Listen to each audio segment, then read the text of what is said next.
111, can you hear me? Can you hear me? God, I'm such a mess right now. Alright, can you hear me?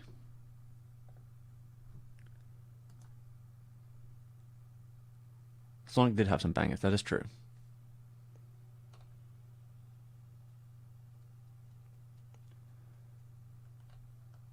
Okay, you can hear me. Blah, blah, blah, blah, blah, blah.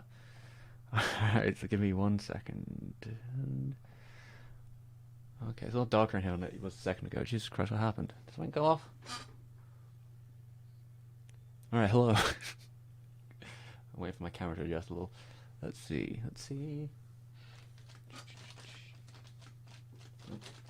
Move a little bit over here.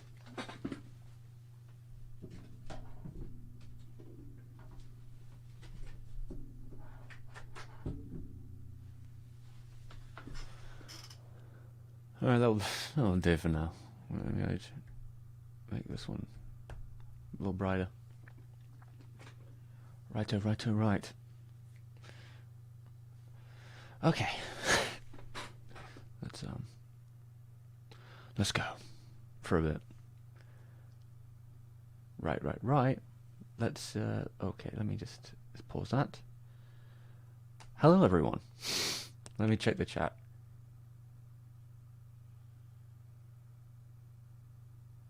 From one side only?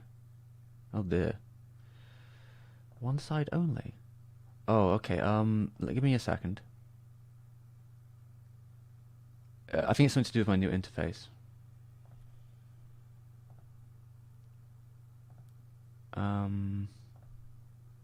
Yeah, for some reason it only comes out in mono.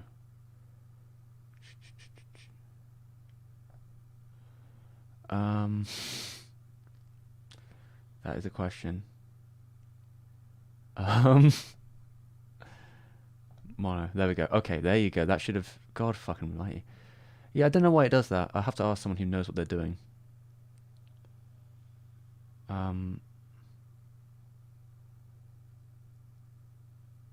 Yeah. Sorry about that. Okay, there we go. Hopefully that fixed the problem. Okay, can everyone hear me? Yeah, I don't know what it is. I have... Alright, story time, I guess.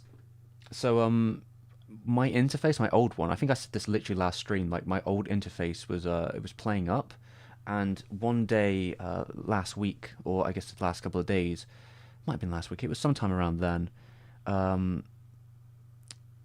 what had basically happened was it just stopped working, and I don't know if it was because of me, maybe I put the wires in wrong, or if it was just being very very iffy. It just wouldn't do what I needed to do.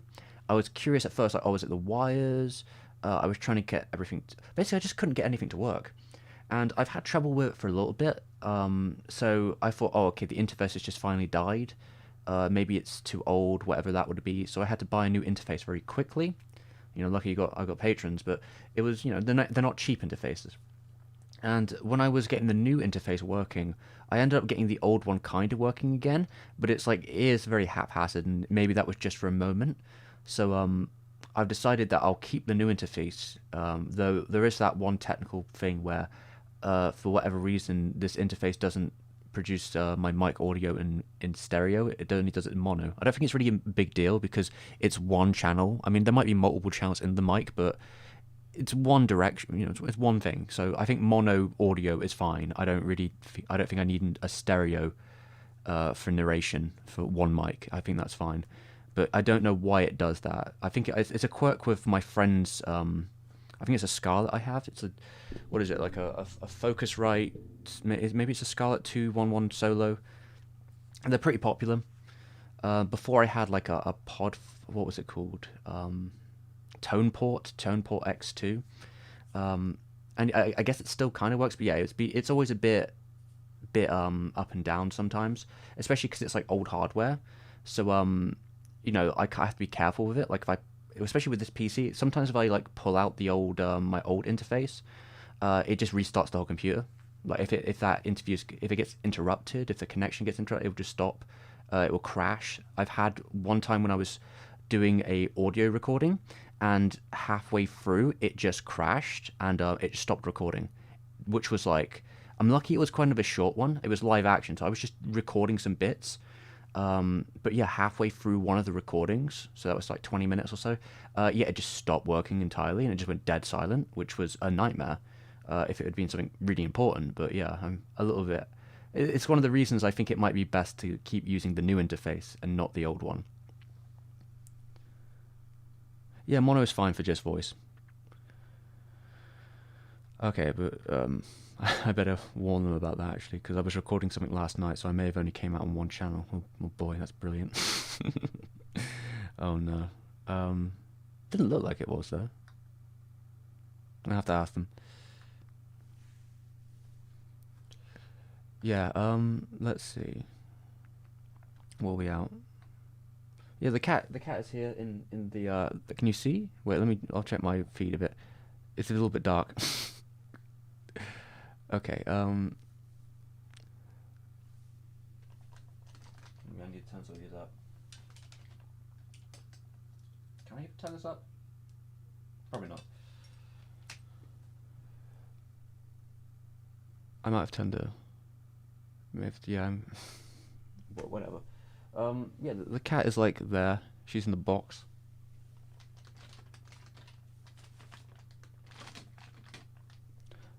Let me move. Oh, sorry. Oh Jesus. Sorry, cat. Dear. Woke her up now. Sorry about that. I was just trying to make it a little brighter in here. Okay, yeah. We have cat. But yeah, so that was my interface trouble among other stuff. I was trying to set something up for later today. I had like a thing I wanted to do. Last week I did a couple like I should probably post them to give some updates of it.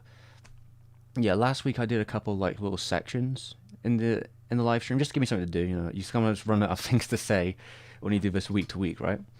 So I had some little bits done, and they were mostly like just me messing around. But I had one plan for today. The problem with it, and I may have to do some compromises here. I haven't actually finished setting it up. It took a lot longer for me to like sort it out than I thought it would. So I might be doing it in a second in stream, but I can't show it because I will ruin the surprise. So I might just switch to my phone so I can check the chat and just keep going, fixing it up. I've got some of it done, but yeah, there was most of the rest of it is ready. I just need to. It's just prep. It's just like really annoying prep that takes some time. But yeah, maybe I'll do that in a second. I just want to get everything together for a moment. Yeah, it's always moving. I've been doing a lot of editing because in a matter of like a week, oh god, like almost a week and a little bit, we're starting 4C month or 4Sember, whatever I'm going to end up calling it. There'll be lots of videos coming out, and I've wrote most of them. I've recorded at least half of them, and I've started editing the first one as of yesterday and today mainly. I was getting equipment ready yesterday, and it's one of the more complicated ones, so it's kind of stressing me out because I'm like, oh god, this is taking so long. I think there should be a lot of them which are a lot more simple to edit. But yeah, one second. What was I even saying beforehand? Oh my god, the thing I was about to do. What was it? Check the chat would probably be a good idea. Okay, yeah, the audio's still good. It's not an audio only stream. We're good. It's just a little dark in here. I'm king of messed up ASMR. That's me. Okay, everyone can hear. Yep. So it's still fixed, I hope. Yeah, the Sunday tradition is all good. And the cat is definitely in a box. That is absolutely true. Yeah. And literally like the emote. I made the emote real. So that's great. We're trying to do well. We're trying to do well. It's a bit of a touch and go, quite frankly. But if we all give me a second, maybe I'll get my life together. But it looks like the stream. Well, I'm checking my stat here. It's all good there. The connection's all good. I checked the numbers and I upped. I don't know what you call it, like the stream quality. I don't know. Like I mean the feed coming from here isn't the best because it's an old camera, So like I've had to like I have to zoom in on the feed because the way this camera's set up is I can only mirror the display, which is why we have the little corners in there. But that means you get all the extra stuff around it. So when it comes in at 1080, it's coming in with all the extra parameters. So I have to zoom in. So like it's not quite as fidelity-ish as a recording normally. But I've upped the stream numbers up to what they are supposed to be apparently. I kept them lower for a while because I didn't know where my internet connection was. It should be more consistent now, and the numbers are pretty good, so it doesn't seem to be having any trouble. But my internet sometimes randomly cuts out for stupid reasons. But it has nothing to do with like it's pretty fast, all things considered. I was also going to set my what would you call it? I was going to set up my tablet for a bit for that part of the stream, so I might have to do some double checking of that. It's all there. I think I need to plug it back in the back, which might be a bit awkward, but I'll give it a go in a bit, and we'll see how that goes. All right, let's have a look. That's me. So I'm going to get myself up on my phone. Oh, I can hear myself. There we go. There we go. Right, so yeah, in a second I may switch over to fixing this little project I have for later on today. This little bit. Oh yeah, that's what I was gonna do. So before I do that, I'm gonna look and see if I can find the videos. I've got to do that. I've got to link some stuff. So let's see. What first things first? I'm gonna go on YouTube. I'm gonna go and pick a couple things up.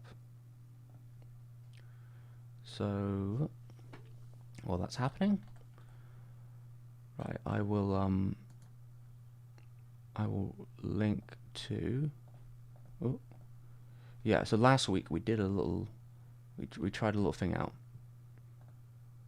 which was doing little sections in the stream, and we'll probably do one a bit later. So that is a link to last week's and the channel. This is usually where, like, if I do any bits on stream, I probably will now save them here, as long as I remember where they are on the time code. So that's why you should ask why what people like where we are on the time code beforehand. Yeah, they're kind of silly. Just but I put 3 on there last week before in between streams. One of making the thumbnail for the ranking Ghibli, piss take list, I guess, and me going to diatribe about TV tropes for like an hour. But yeah, there you go. That's that thing there. And while I'm also at it, I should probably remind people about what we actually do on the channel here.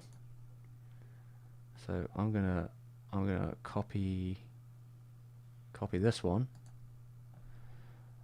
So yeah, just in case people don't know, I'm probably gonna pin this one. Let's pin it. Right. So that's the last video I made. That was on Fantastic Planet, which was a video I made at the same time as a Nausicaa one. Yeah, I didn't do particularly well, but it was a bit of a risky video anyway. Though that's probably not good when you have a sponsorship on it. That's not good for your thing. But what are you gonna do? There's nothing you can do about it. If you like Fantastic Planet, or if you want to hear about weird French animation, there's a video there. Outside of that, we did the Nausicaa video just before it, which has just hit 100,000K, which is great. It looks like the last 3 big videos we've done on the channel have all hit 100,000K or just about to hit it. I think Redline is just a tiny bit under, which is yeah, it's nice. It's nice that they've all done that.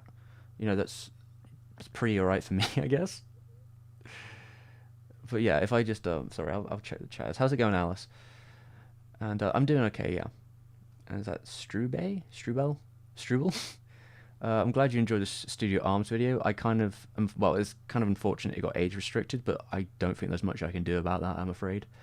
I don't know if that's going to get age restricted. I don't know how much more editing I can do to make it not get age restricted. There's one scene I could like crop out, which I think may be the reason it's that way, but even beyond that, there's like a lot of violence in the Alphen Lied part, which I can't really not show because it's contextually like important to what I'm saying.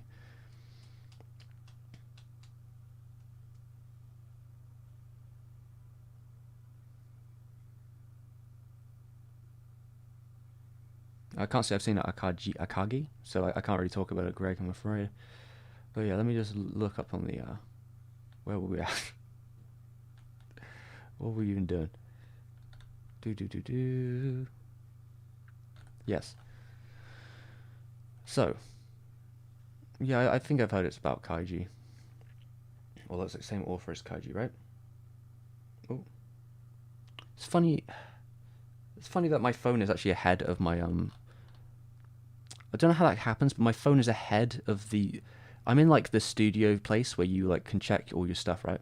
And my phone is actually faster at the chat comes up faster on my phone than it does in the studio, which is ridiculous. Like, why is that a thing? How is my phone faster at doing that? Like, I thought, oh my god, that's annoying.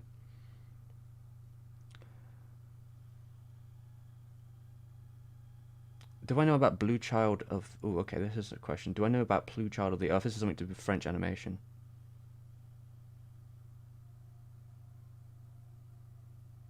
Taya GB, that sounds insane. Making it. Oh god, I can't do that. Gamer is true. Nice to see you, HFC. Blue Child of the Earth is the French name of this thing. Let me just double check it. Child of the Earth. Have I heard of this before?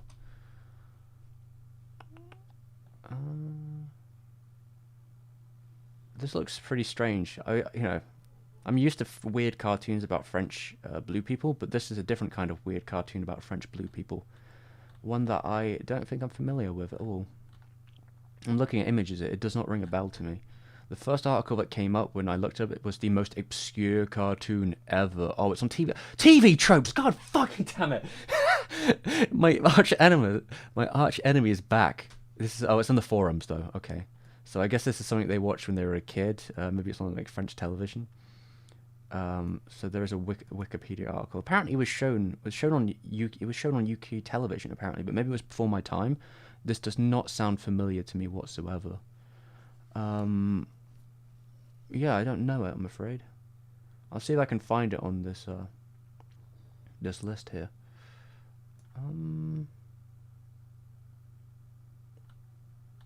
I'm looking. I'm not seeing it though. Oh god. Am I supposed to be able to see this? Maybe they've edited the list. It's not here anymore. That's weird. Yeah, whoever they linked it to, maybe Wikipedia's changed since then because whatever show they're talking about, I can't find it on here anymore. Rest in peace. Oh, former shows. Maybe it's in here. Be in the blue section. Yeah, blue. Oh, okay. 94. Oh, okay, that's why I don't know it because it came out in 94 to 95. I was a baby. That is yeah. I would have not been able to see that thing because I would be baby and I would not be able to comprehend. It looks pretty weird though. I'll give it that. Was it good? I don't know. Or just like an anomaly, whatever you want to call it. I don't know. Just get rid of those extra tabs.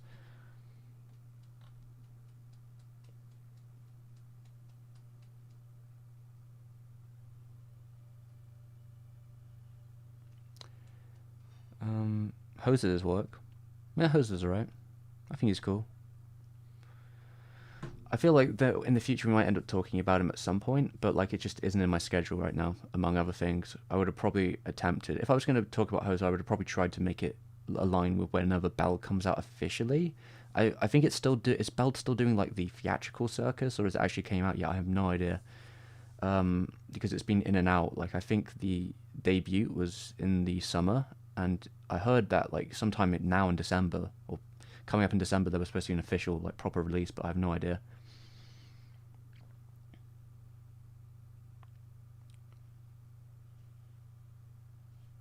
Abnormally, yeah, there you go.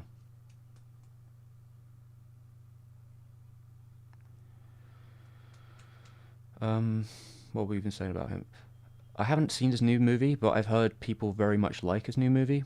I guess this is how it goes. Like with Hosoda, there seems to be like a lot of contentious about what's the good and bad Hosoda's films. I've seen a lot of like up and down debates. I'm not like Wolf Children is very popular. I'm not really a fan myself. I generally get a lot of impression people like Summer Wars, and I like Summer Wars. I think I've got it over there, and I like his Toei work especially. Even like the movies. So his stuff he did with Digimon, and the stuff he did with One Piece, Some of the other shows he worked on, I mean, he directed some of the episodes in one of the filler arcs of River 7, is it? It's called River 7, or is it C7? Where, like, just after not Ennis Lobby, just after Skypiea, they get, like, stuck in a base, which was a pretty good, like, little, it's just like a very nice little story, like a nice little quiet story in between all the giant arcs. That was, yeah, definitely one of the best filler arcs in One Piece that he was definitely involved in. It's like a really, I remember specifically there's one scene in it that I always thought was really funny when I watched it, where there's a bit where like Luffy punches something and it's so hard that like his fist bounces off it and punches Sora in the face, and just the way it was done, like in terms of the slapstick, I thought was really, really solid. I don't know if that holds up, but yeah, I just remember it being like a really, really good, strong cut. I always really liked it, like the physical comedy aspect of it.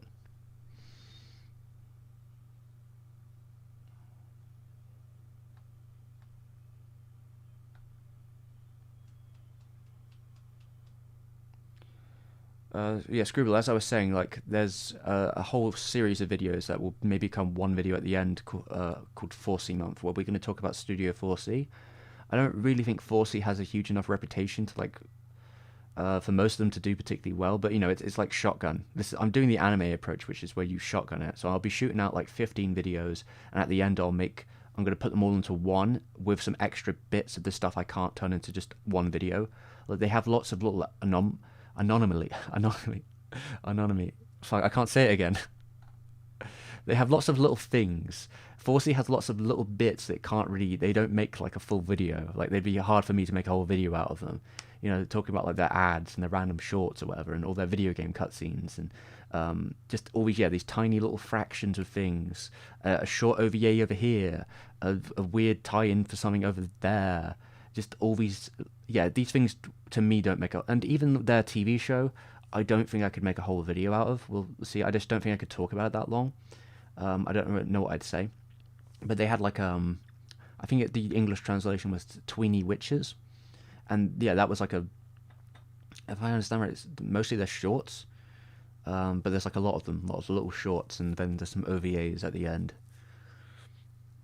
But yeah, it just goes all over the place. Their filmography, they do these sort of tie-ins with some sort of collaboration films with different countries. They've worked with Russia, they've worked with France, they've worked with America quite a bit with Warner Brothers. They've done a lot of work with Warner Brothers, which I also cover in one of the videos. Though it's like a very, I don't know how I'm going to advertise that video. It's just a bit of a weird one where I just talk about their work with DC, and then also kind of at the end talk about their other work with Warner Brothers, and as like an ending point. Yeah, anomaly. There you go. That's what I've been trying to say, but I can't for some reason.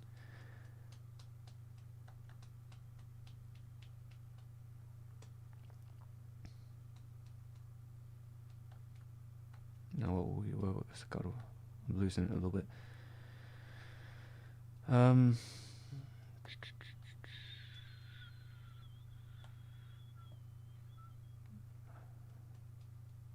um, do do do do.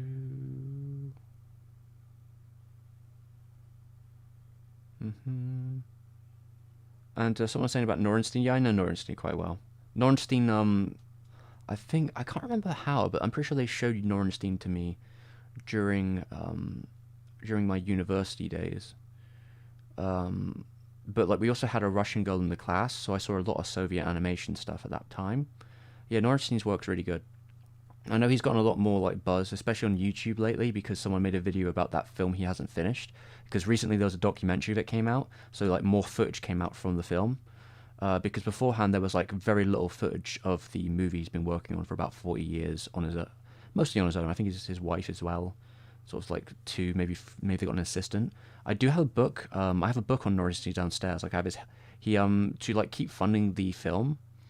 What he effectively did over the years is he goes to basically universities and he gives talks, and he also has like a shop on his website where he sells his old shorts as like a DVD, it's like a region free DVD you can buy, and he also sells a book about his life, which is called like The World of Norenstein or something like that. I forget the name. I literally have it downstairs. I could bring it up if I had to, but it's a little bit. I don't think it would make for much interesting Look, but like he's a fascinating character in his own right, and like his dedication to the craft is obviously to be applauded. I'd always thought about doing a video about him if he ever made like finished the film, because I've done a series of videos about like long-winded productions for films, if that be like King of the Mockingbird or The Thief and the Cobbler. I guess Redline some people count. I mean, I don't technically, like the animation on that was like 3 years, but like the production as a whole is like 7, which is pretty big for an anime. Usually they don't go that long. Though I wouldn't be surprised if I've talked about another anime that had a longer production than 7 years. But it's just long for anime at least. So I've had those 3. So I thought Norrenstein would be a nice finisher for the first 2 mainly, because like each of them are like different perspectives. Where like the first one is the story of like a creator who it's like the happy ending, where the creator is able to get the rights back for his project and finish it the way he wanted to many years later. Second one is the sad ending. That's Richard Williams. He loses the control of his project. Some of that may be hubris. Some of that, a lot of like just there's a lot of mixed opinions about why that was, coming from people who were on the film, coming from Richard himself.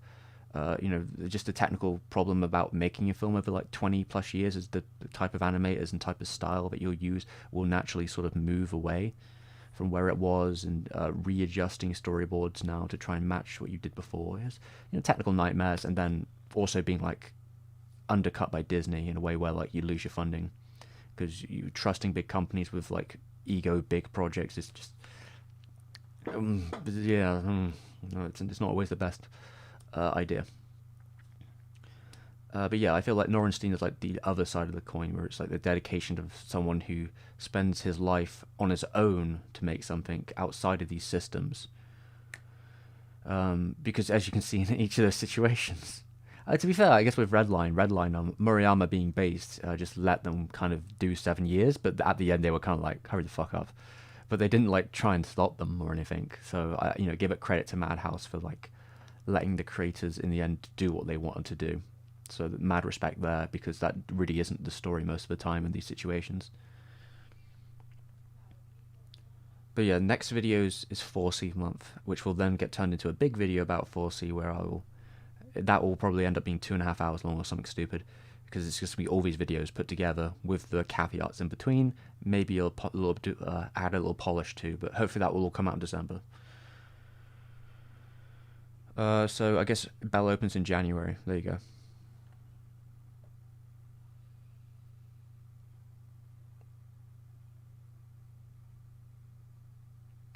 In terms of my right hand, I don't know how many times I have to explain this one. I have either repetitive strain or carpal tunnel. The doctors haven't told me. They need to give me an ultrasound. They didn't. They electrocuted my hand though. And they told me that the electrocutions, the nerves were working. But yeah, I needed to have an ultrasound in my hand. But like since August last year, I've been having issues with my wrist, which were caused by overstrain. On one of my projects at the time about Satoshi Kon. I did a lot of animation with a very small tablet, I guess. It was kind of a shit tablet, and among other stuff. And yeah, I just really busted my wrist, and it just didn't heal. And it's been slowly healing since. It's in a better place than it once was, but it's still not perfect, and I still have to wear this like 24/7. So like, while I'm not in pain, like on a general basis of my day, if I'm not wearing this while doing stuff, I do feel the pain come back. So this helps just keep everything in place. Yeah, it's a frustrating situation, quite frankly, but it's just how it goes. I'm hoping, maybe at some point I need to ring up the doctors or something, because the last appointment I had was in August this year, and I haven't heard anything from them since. But like, I just need to have an ultrasound, and then they can be like, yeah, that's the problem, and then we can move on with the next step. Because it's kind of annoying to be in a situation where something's wrong with you, but you don't have the official diagnosis, because without it, you can't move on to find a situation, if that be like carcinogen injections or whatever, surgery. I make do with what I can do.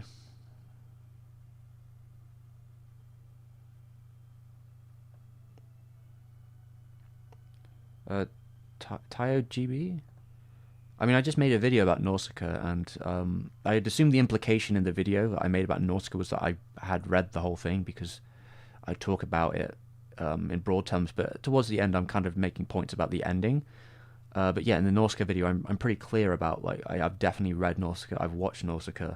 I own them. In fact, my tablet right now over here, you might not be able to see it on screen, but my tablet is being pushed up by the by hard copies of Nausicaa right now. So it's right in front of me. I can see Nausicaa right in front of me. It's holding my tablet up.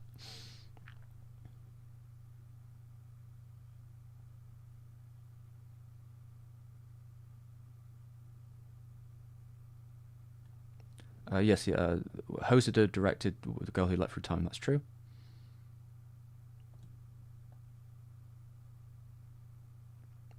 Yeah, I mean, we'll talk about Arna's videos coming at some point when I finish 4C stuff, but hopefully then my wrist will be in a better place as well. But we'll talk about Arna then.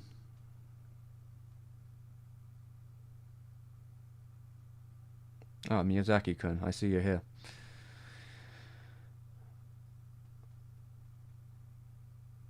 Well, all right. The issue with the whole thing about Tweeny Witches saying it's full episodes is that a lot of the, I mean, the first episode is a full episode, but I don't know what the situation is with it. I mean, I don't know if they split the stories with each side, but in my, where even is it? In some booklet I have for one of their films, which has all the Four Seas catalog on it, or like the broad strokes of their catalog, it says that they're shorts, and then the OVAs are not. But I don't know. It would be weird for me if they, I don't know where they got the information from. I'd assume because they're a distributor, they'd know this. I don't know where they got this from, but they said they were like 40 shorts or something like that, and then maybe they're like 2 per episode or something. I have no idea. The situation's so weird with it.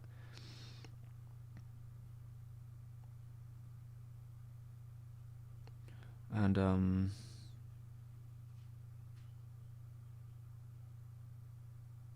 hmm. Well, Miyazaki, what can I say?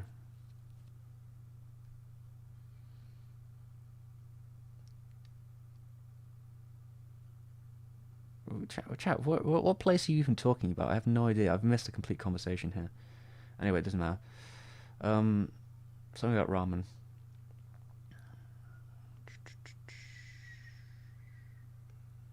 Um,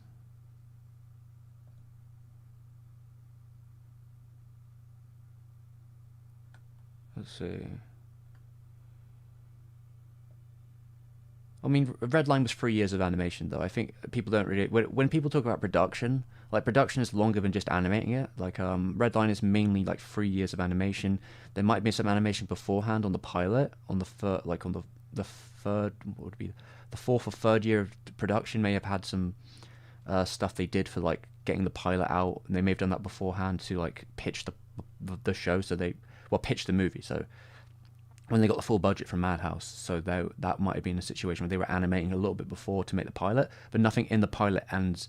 Well, none of the animation in the pilot ends up in the film. They obviously reanimate the whole sequence. It is in the film, but like it's done differently. So yeah, I feel like the animation is more so three full years of animation where they just worked most of the year straight, which is not quite the same as the situation with the other films.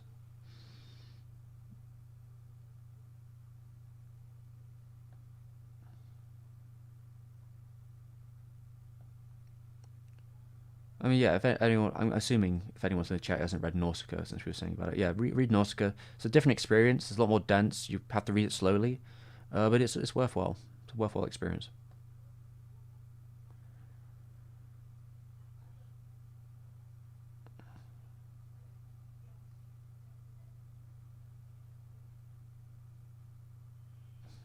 No, boys, no smoking in the chat, boys. It's too hot.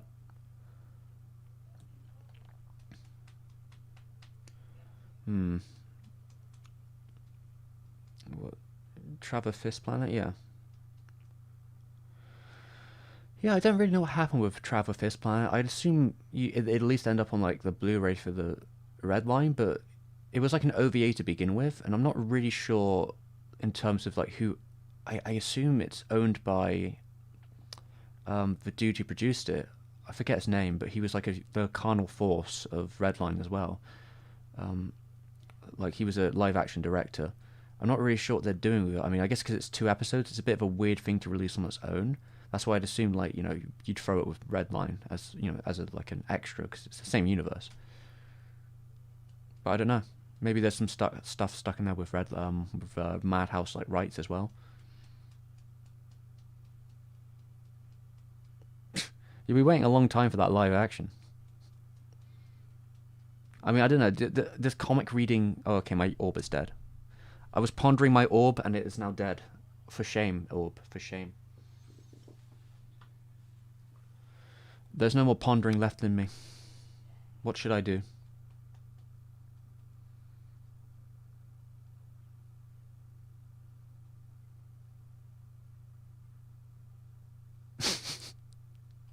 Alright, boys, getting a bit rowdy.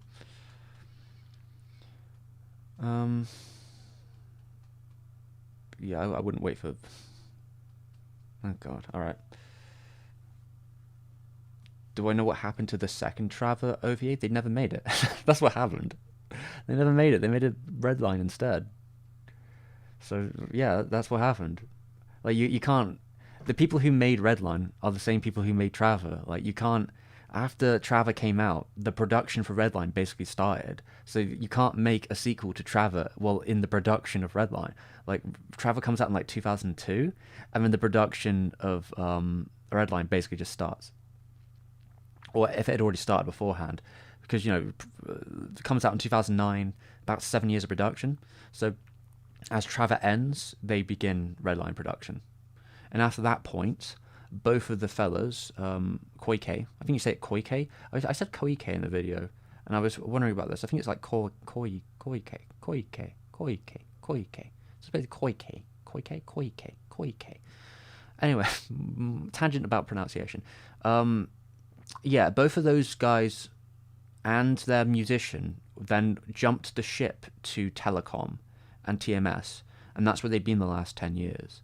When the movie came out, Koike stayed with Madhouse for about another year. Then he was invited to work on the woman known as Fujiko Mine, and he stayed at Telecom afterwards / TMS for the last 10 years, and he made 3 short movies about Lupin, and he brought back his composer for each of those. That's what they've been doing the last 10 years.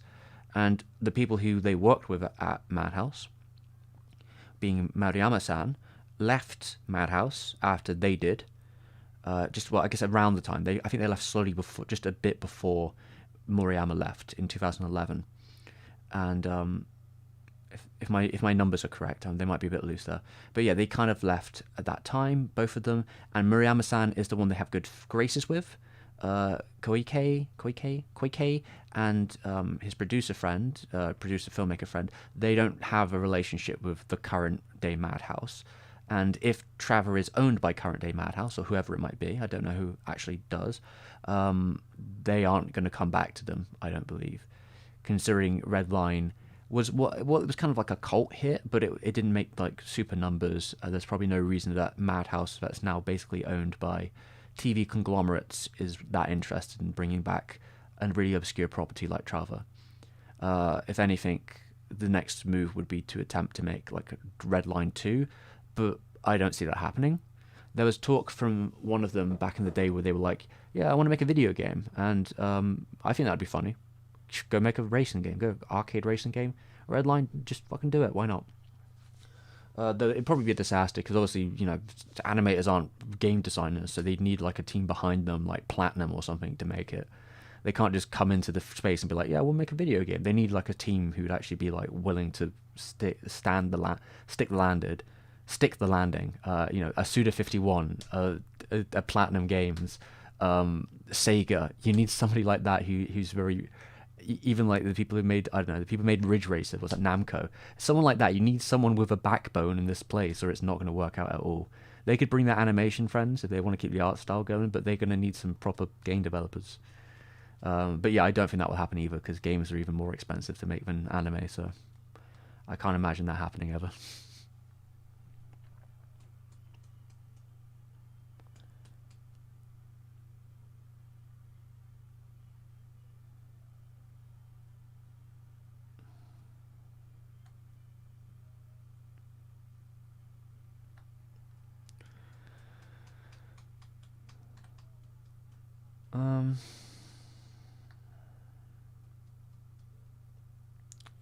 Thank you, Kareem, for the nice comments there about some of the old music videos I did.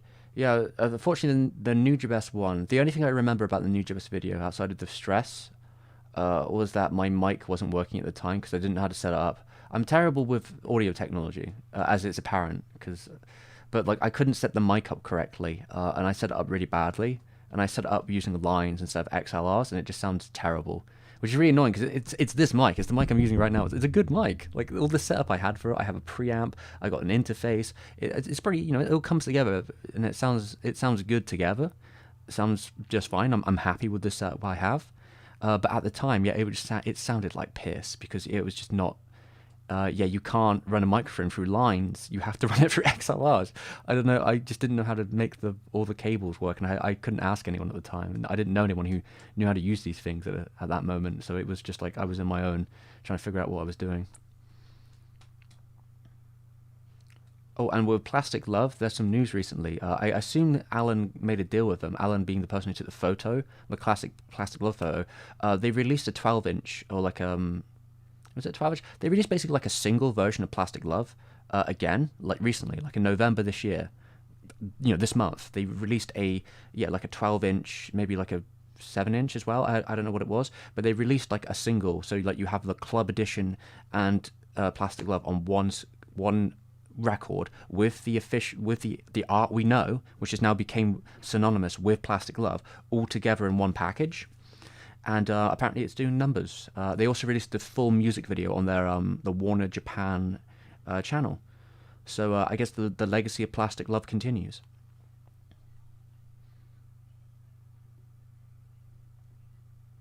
Yeah, I'll charge up the orb in a bit, guys. Don't worry about it.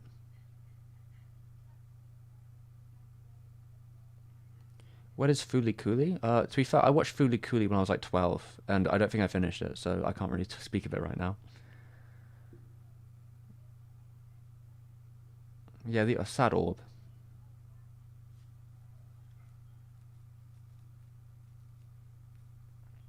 Oh, nice megalobox. Nice.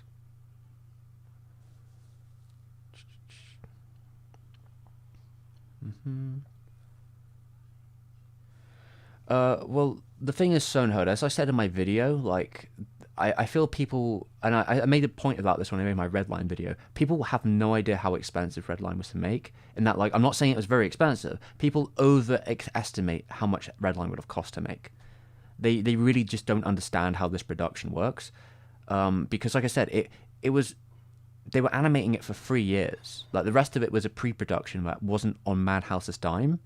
It was up and down. So like I feel like at least four or five of the year. So what they effectively had was salary workers. So they had salary workers working on it for like 4 years straight, give or take, and then you had the 3 years of pre-production, which debatable. Like that would have been outside of Madhouse's realm for most of it, but. It's touch and go when Madhouse became included. They got the money from Madhouse, at least during like finishing the pilot. So wherever that was in the order is hard to tell. But like, yeah, 3 years of animation straight it's kind of long, but it isn't long enough for me to assume it would have destroyed Madhouse or anything like that. Yeah, because like Madhouse has made films that have taken 3 years to like animate before, or at least close to that with like Genmai Tyson or something. Yeah, and I believe like Metropolis probably took around that time to animate it, maybe less. It's hard to tell, but probably about the same. But they also had backup on that too. But I suppose Madhouse probably had backup on Redline. Probably they probably had some other people working on it, contractors. Though I believe Tezuka Production was literally a co-animator on Metropolis. It's hard to say. Yeah, it's hard to say. But yeah, like I mean, there was an interview earlier this year where the producer, like one of the producers, producer director with Koike, said it was basically after like 10 years of on like physical sales, it became like it did fine. Like it must have made its money back.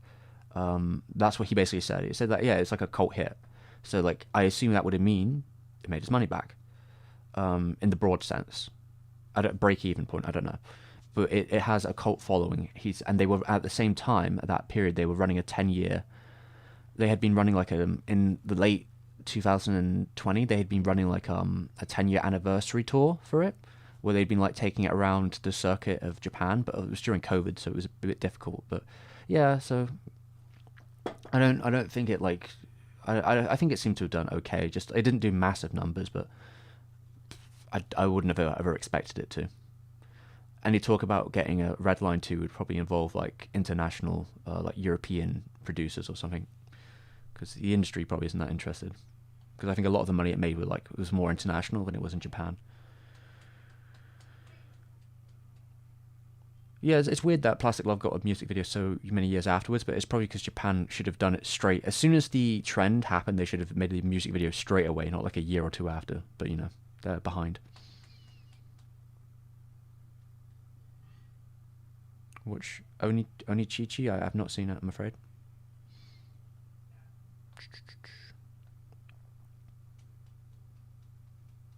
Hmm.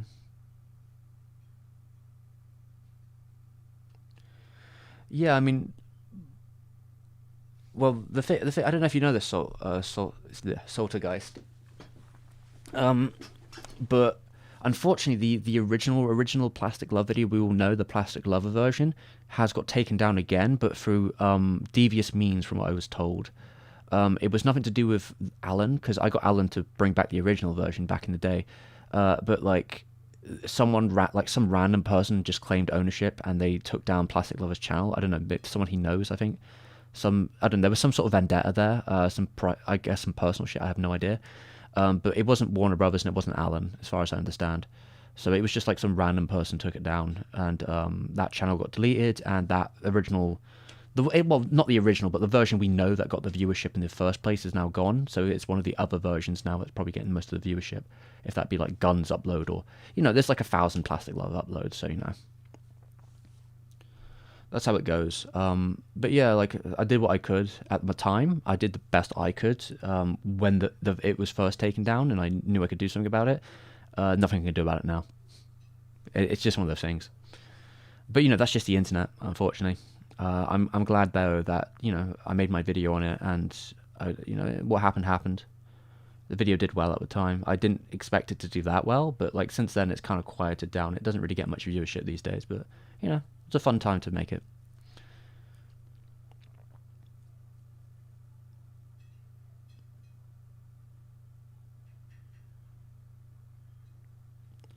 Well, I mean, I don't know what you'd expect from the Plastic Love music video anyway. Like, it's not even like Maria. Maria's not in the video. I mean, it would have probably been more interesting if it was made back in the day, obviously, but it was not. It's just a music video. It's okay.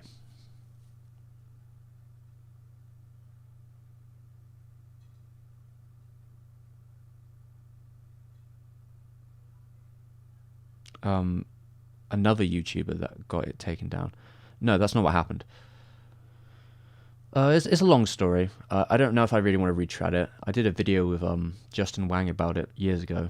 Because yeah, he was a fan of my original video, and he follows me on Twitter, and we chat sometimes. Well, I don't know him too well, but he's always been very nice to me. So whenever I asked him for help in the situation, because I knew he'd seen the original video, so back in the day I'd asked him a couple things about when stuff had went down, and yeah, one thing led to another, and I gave him the information I had at the time, and we made a video about it. That video did pretty well as well. Yeah, I mean, there's no bad blood between anyone. What happened, and things got okay, and then something random happened, and that's just how it is.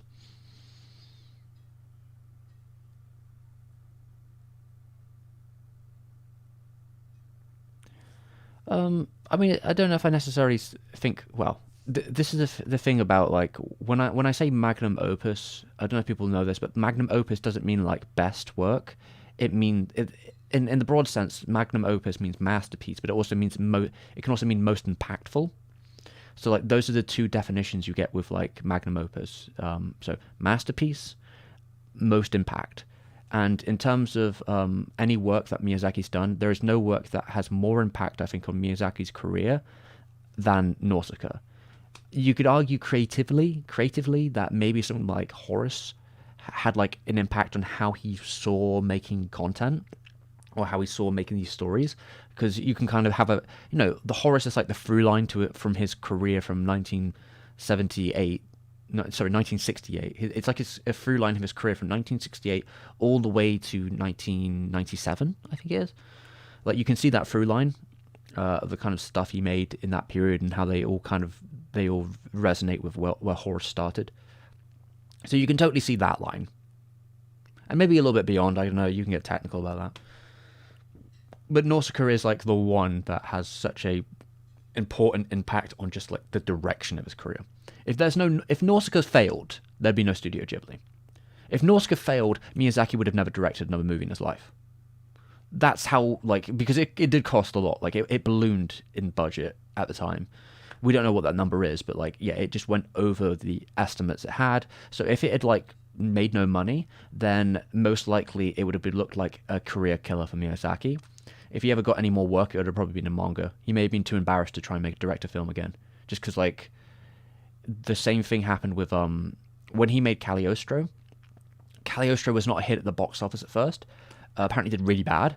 So, like, with Nausicaa, it was like, fuck, I need to make a hit, or I'm out. Uh-oh. Fuck. So, like, yeah, if that film hadn't done well, then there would have been no reason to make Studio Ghibli. Because that's what Takuma Shoten are the arbitrator, I don't really say, they are the hands that hold Miyazaki's career at that period.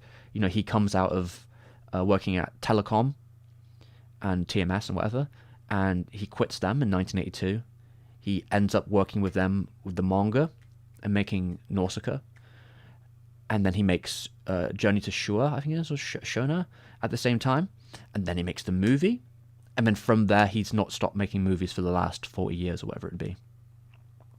At the same studio that was founded in 1985.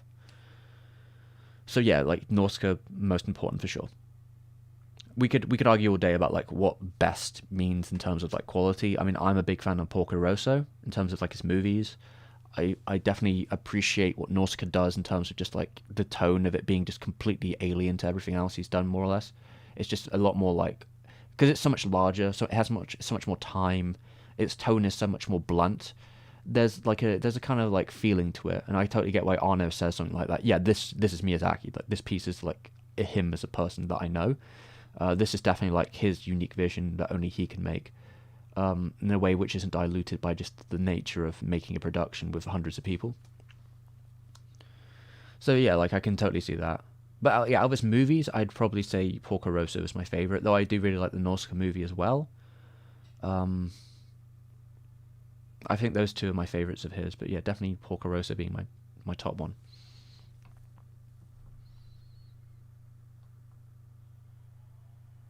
Yeah, I mean, you could argue about themes, but, themes is fucking whatever bullshit.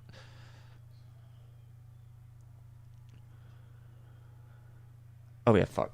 Sorry, everyone, for a second. I've went... Yeah, so we're talking, we're doing the talks and the talks. I'm going to get this up on my phone for a second, because... Oh. Yeah, I'm going to get the chat up on my phone for a second, and I'm going to make up... We've been chatting for a bit, and I'm going to go into Photoshop again. Everyone in the chat has to keep an eye on the stream just in case it cuts out or something. Usually it shouldn't, but yeah, just in case my streaming data dies for some stupid reason. Yeah, keep an eye on it. If the audio turns to shit, tell me, please. And I will get on the phone and I'll keep an eye on that for chat, and I will keep making this thing I'm supposed to be doing. Okay, alright, I need to get some images together. Alright, when that's happening, I'll have a check what people have been saying.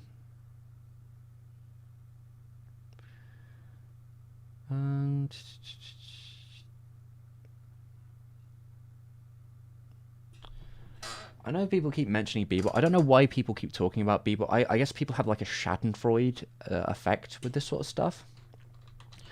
Because, for the last couple of weeks, people have continued to ask me about, like, every stream we do, the people ask me, like, what do I think about the live-action Bebop? And I tell them very bluntly, I don't give a shit. And I saw a couple clips, too. Like, I know how this goes, because I saw a couple of the clips that came out, like, the ones that have been circling Twitter, we've all seen, like, 7,000 times now. Like, you know the ones. We all fucking know the ones, don't we? Like, yeah, we know which ones have been like circling. And yeah, the show looks like embarrassingly bad. But it doesn't really surprise me, or embarrassingly mid. I guess it depends where you put that line on like what the show is supposed to be. I've never gave a shit about it. I mean, as soon as I heard that Watanabe was not involved, instantly stopped caring. Because to me, that Bebop is Watanabe, and I feel bad for the man because it's like people never stop like asking him about it, and it's been like, it's been over what 20 plus 25 years now, maybe.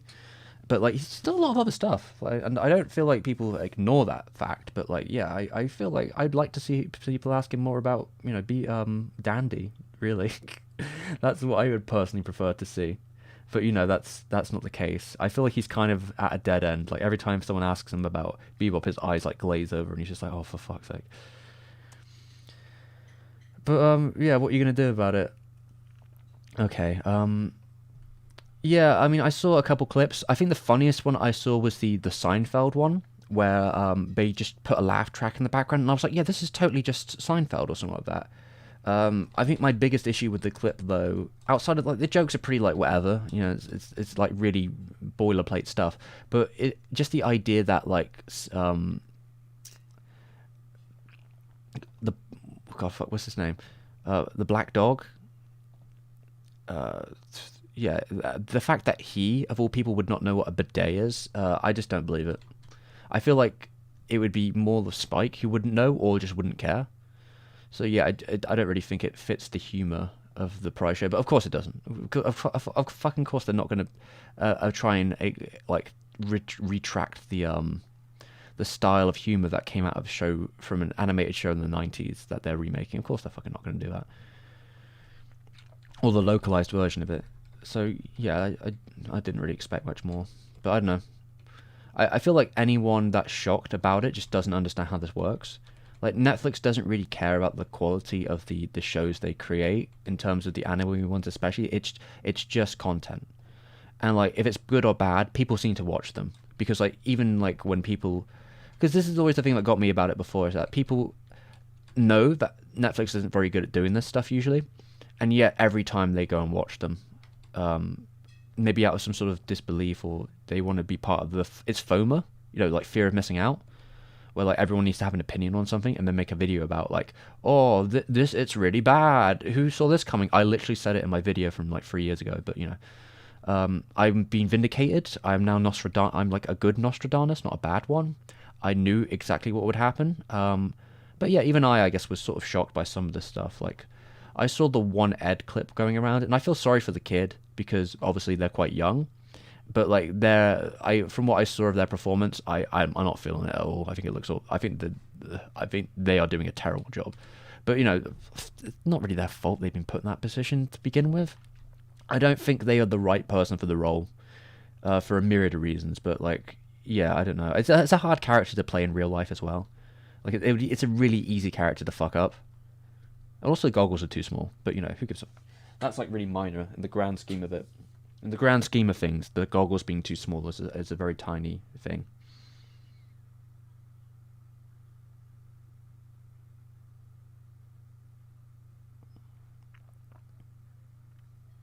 Yes, black and male. Yes, the black dog.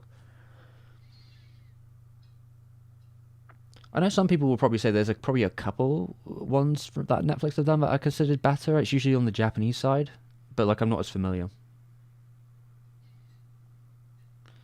I mean, shows like that have always got like a lot of like successful animes tend to get like middling live action adaptations. It just happens. That's just the part of the course. Usually they're forgotten though. Like, does anyone remember the live action Fist of the North Star film from like the '90s? I don't think they do. I don't think most people even remember that Dragon Ball Evolution happened like a decade ago. I mean, it's not Hollywood though. I do want to stress this, that I don't. Netflix is not Hollywood. They don't. They're like production houses that aren't working in Hollywood, as far as I know. I don't think anyone shot Bebop in Hollywood. I don't believe so. They're like separate from Hollywood, as far as I understand.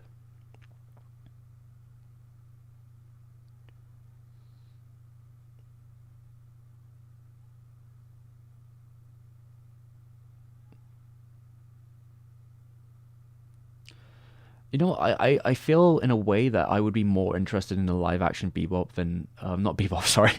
I would be more interested in a live action Dandy, just because I feel you could totally make a very fun like B movie esque show where like the budget is incredibly small, and it's all just like crappy costumes and like styrofoam, and they're just like just running with it. Like give them the smallest budget in the world, get three really fun actors together, and just like write stupid and like insane plot like stories. And because your budget will be so small that no one in the producers is gonna like question it. You just get your tiny budget, make it together with string and straw, and just do whatever you want with it. I feel like there's totally something there. You would just have to understand that you're not making animation anymore. You're making a live action show, so you have to work within those parameters of like how the show's. But you could do lots of stupid shit. If, I don't know. I don't care. It would be the kind of show where I'd be like, yeah, just get a toy of Dandy and like put him on a fucking surfboard and blow it up. Like don't even try and do anything too crazy. Just do shit like that. Like just be, if you have to, like throw a toy at them. Make the pew pew noises yourself. I don't care. Like, just have fun with it.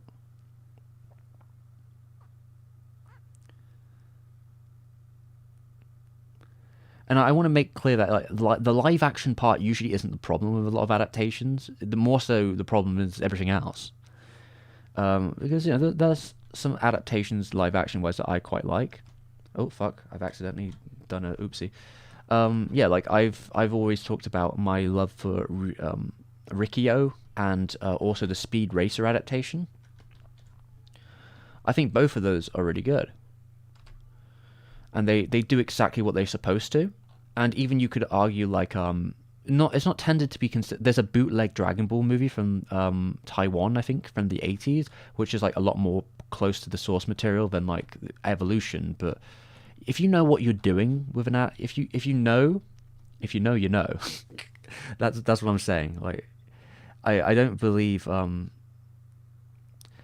don't believe the live action part is necessarily always wrong, but there's a lot of times where when you're adapting something that's so difficult to turn to live action, it's no surprise to me that it doesn't work. But has anyone seen Kung Fu Hustle? Like Kung Fu Hustle could be any shonen manga. Like they could, if you get Stephen Chow out and you get him to do any shonen adaptation and he makes it like Kung Fu Hustle, it'd probably work. Like, I mean, definitely if you were doing like early Dragon Ball, like I think that was one of the ideas at one point that Stephen Chow was going to be making the live action Dragon Ball film, because Kung Fu Hustle could be that. Like if you just did Kung Fu Hustle, you changed the characters to Kid Goku, it would probably work just fine. We've seen wilder shit on I mean, they do these Marvel films every fucking year. We've seen wilder shit on screen than like Dragon Ball original series. He turns into a big ape at one point and he shoots a laser out of his hand. Fucking wild. It's too wild. It's too fucking weird for me, bro. It's like dinosaurs are in it. It's like, well, yeah, I think we'd be fine with that.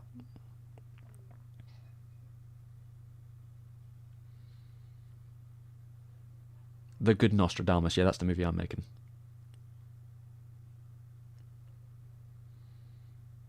Thank you, Spaceman James.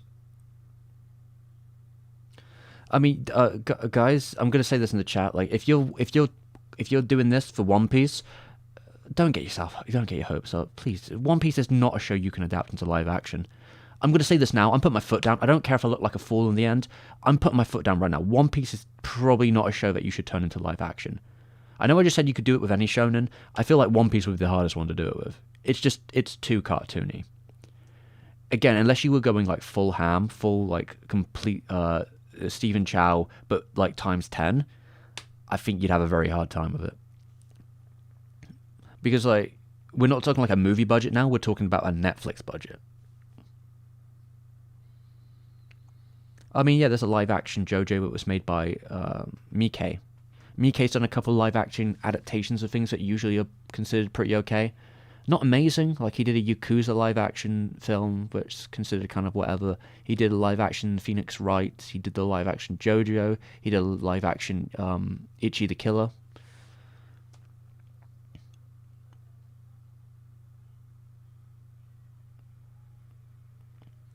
I actually have more hope for Gundam because I feel like the director of Gundam understands what he's doing. It's probably not gonna be the Gundam you know. It will probably be a bit more pulpy, but I feel like there could be some hope there. But you know, if it's amazing or not, I don't know. Sunrise is involved in some part, which you know that could mean anything. But yeah, I mean, I feel in that situation, Gundam is definitely something that could totally work in live action, more so than other stuff.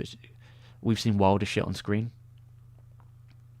It's just how you adapt it. Again, like you have to choose the right angle. If you made it a film which is more small, and it is, here would be the problem about. Here's the problem with a Gundam movie, right?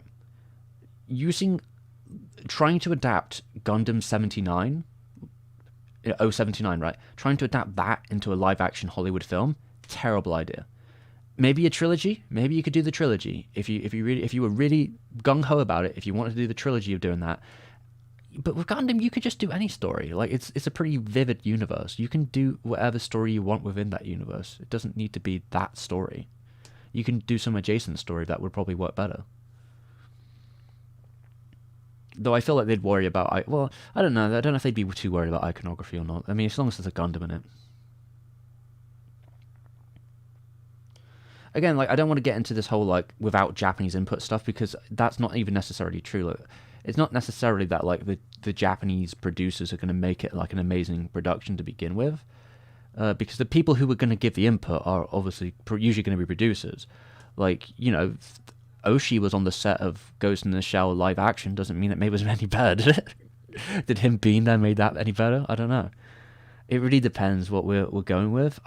I feel like yeah, it's a difficult one, and some people would maybe bring up like I didn't watch it, but wasn't it like Promised Neverland season 2? That was like a lot of the decisions that people didn't like about that were made from the mangaka himself. Yeah, I mean, there's the whole thing with like the many times Warner Bros. Have tried to do live action Akira. A lot of the times though, they're the one that shut it down. That's just how it be. They just keep trying to shut it down.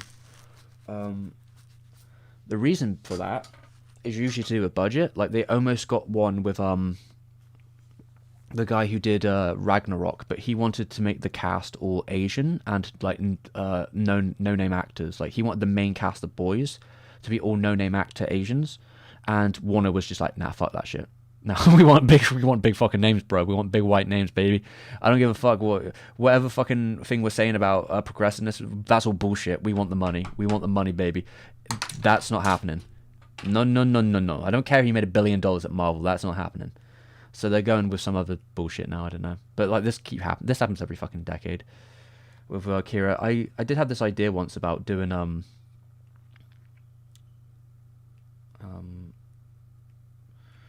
what was it, like doing a video on, is it?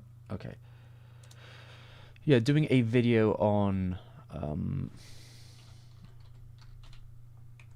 all the failed live action adaptations of Akira. That was the video idea. I was going to do a video on all the failed live action adaptations. And yeah, so it would be my brain's not working. Yeah, so it would just be a video where I talk about. Actually, I was going to make it even further as well. I was going to make it all of Otomo's failed live action adaptations or adaptations. So yeah, and mainly because I had one specific thing I wanted to do in the video, which was do a silly David Lynch impression for one part of it, and that was my hope.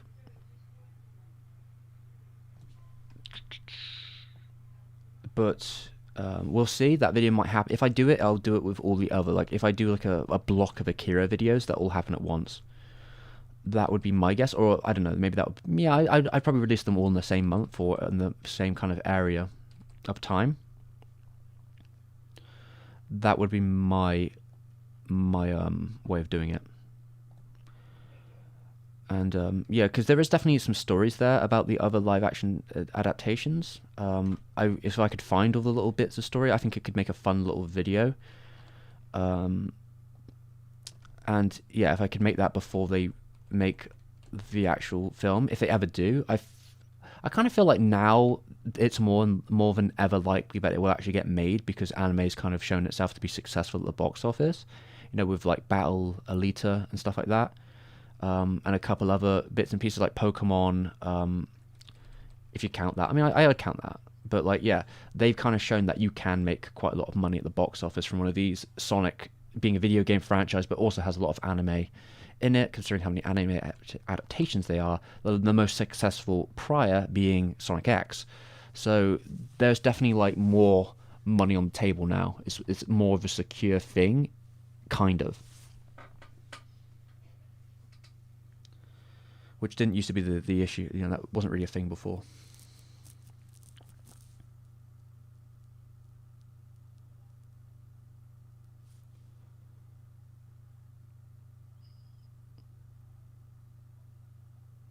Hmm.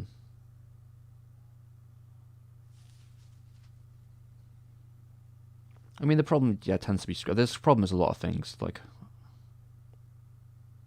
script could be an issue. Um, yeah, people saying Kung Fu Hustle. Yeah, Kung Fu Hustle is really good. The Matrix siblings, or sisters, they did, Red. Sorry, well, they did Speed Racer. Yeah, yeah, and Kung Fu Hustle is very good. Everyone. I mean, they've done the Japanese live action. What would you call them? The Japanese live action Death Note films are okay. Um, they're alright, I guess. I wouldn't think they're exceptional. I think the ending for one of them is pretty good. Like they switched the ending up in a way where like L wins by doing some sort of magical techno stuff without the whole like extra bit at the end added on. And for the movies, that works quite well.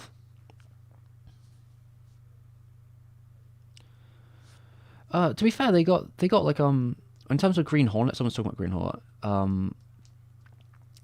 The person they got to do Green Hornet was a very stylish director, and I feel that Green Hornet as a movie is fine. I didn't think it was terrible at all. There's definitely a lot of style to it. There's some good like practical like action stuff to it. Seth Rogen's very miscast. I mean, he did okay, but he's definitely not the person that should be in that film. I do think that, yeah, was it Michael? They got like the guy who did Spotless Mind of a Thingy-majiggy.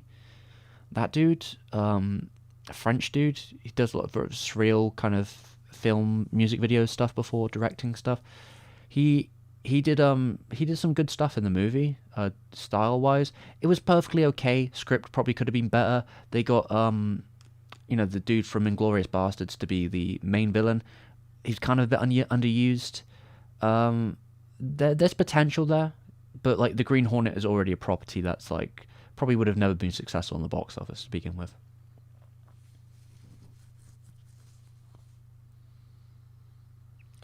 But like when people say stuff like, "Well, the adaptation would have never worked," then you need to just reassess your position and be like, "Okay, could you make the same argument about manga to anime? Why is that okay, but why is it not okay to go from manga to live action or anime to live action?" Usually, the reasons they fail is because they try and do what those prior mediums did. You can find ways around it. The case is all about you need to adapt to your medium. That would be my key. You need to be able to adapt to your medium. And with something like One Piece, like I said before, that's really hard because it's so outside of the realms of what you can do in live action easily. That's the problem because everyone has like weird superpowers and it's a rubber dude and like everyone looks like a wacky cartoon monster.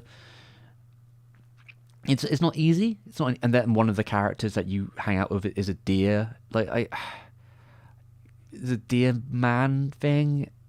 One's a cyborg. It's so. I see such a hard time making anything out of that. Like then your options are like, okay, do we stick to the insane tone or do we tone it all back? And in both those situations, you have different difficult choices to make.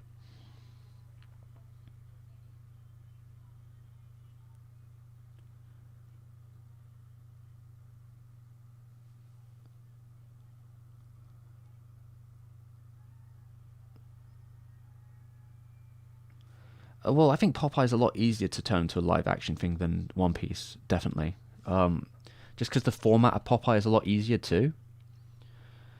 Like, I mean, have you read One Piece? Like they go to the fucking sky at one point. Like how are they gonna have like terrible CG? Because this is the thing. The thing I see is the issue, right? Most of One Piece is only attainable through CGI. So basically, the whole production is CGI. How are you gonna make that work? Are you gonna have the budget and the people behind you to make again? Because this is a television show, so you need continuous stuff happening. Do you have the people and the time to make that look correct? You need a flying ship because you know Luffy's crew have a flying ship, and beforehand they have a ship that then flies into the sky, and then there's a guy in there who has electric lightning powers, and then yeah, there's a bunch of people with angel wings or whatever. There's a fishman arc. How are they going to do that? Like, they're going to have prosthetics? Are these fishmen going to be big CGI people, or are they going to like get people in huge makeup for all the fish people? How are they going to do Arlong again? Is it going to be prosthetic? Like maybe early on, a lot of these questions are a lot harder to. They're easier to figure out when it's like Axeman, man with metal gold armor, that sort of thing. Man with claw hand, like yeah, that's gonna okay, yeah, sure, fine, you can do that stuff. But when you get to like Luffy turning into a giant metal balloon that also is on fire, you might struggle a bit more. Yeah, that's when it gets like, how are they gonna do Big Mama? Is she gonna be a giant CGI creature too, or is she gonna be just a big lady, old lady? That's just way bigger. I don't know. I don't know.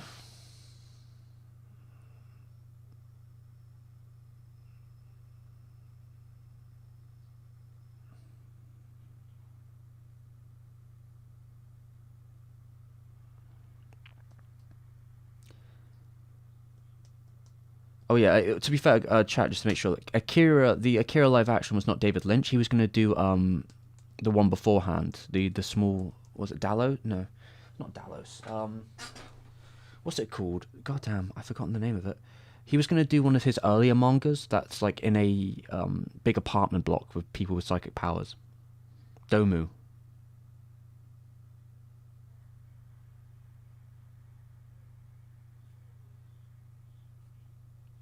Well, okay, here's the problem, Flint, with your thinking in terms of like knowing it. What he's saying effectively, what in terms of the Thor Ragnarok Taito Waititi's, his plan was that like, yeah, if you're gonna have a group of kids who are playing the role of the street kids in this film, they should be Asian and they should be like lesser known actors because they're young punk kids and you don't want to distract that. In the same way, like when they did the new Star Wars films, they chose no like these very little known actors for the roles of the main kids, and that did not hurt the box office things of episode 7 because you can have other actors who are like more predominant around it for sure, but like the idea would be that you don't want distracting figures as your main characters for like Canada and because they're like imagine the idea of having Tom fucking Holland play Canada, and you can see how fucking distracting that is.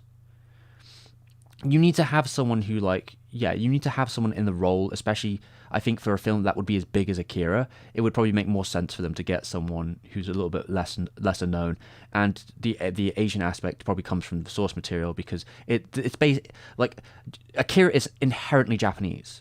Like the story of Akira is inherently Japanese. There's a reason why Otomo almost didn't give it the ability to be brought around the whole world because he thought it was too Japanese for it to go that way.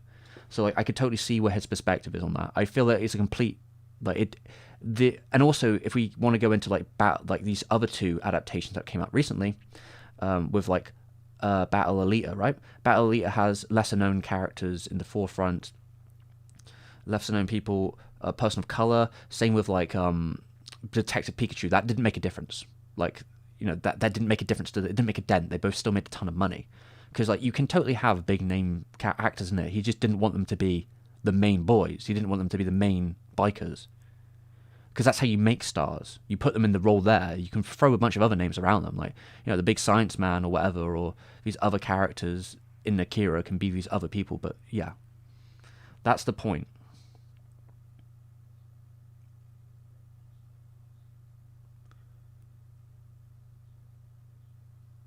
Yeah, now, to be fair, I actually prefer the idea of Taika Waititi making the in-call film anyway, so I'm happy with that.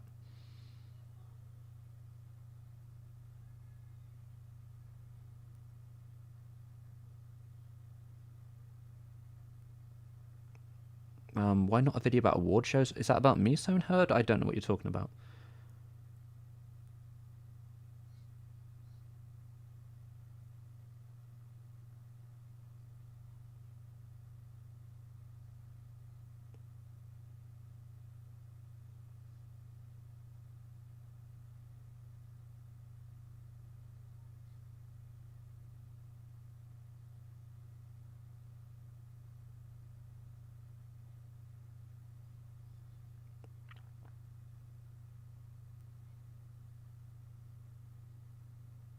Hmm.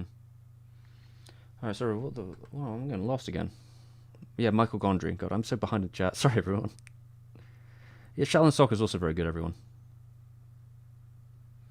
The script could have definitely been better. But yeah, there are definitely things that are easier to adapt than others.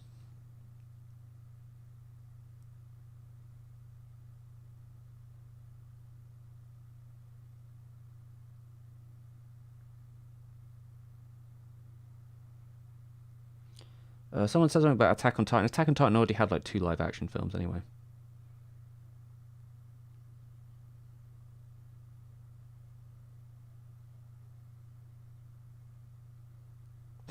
Will Smith Akira, that'd be very funny.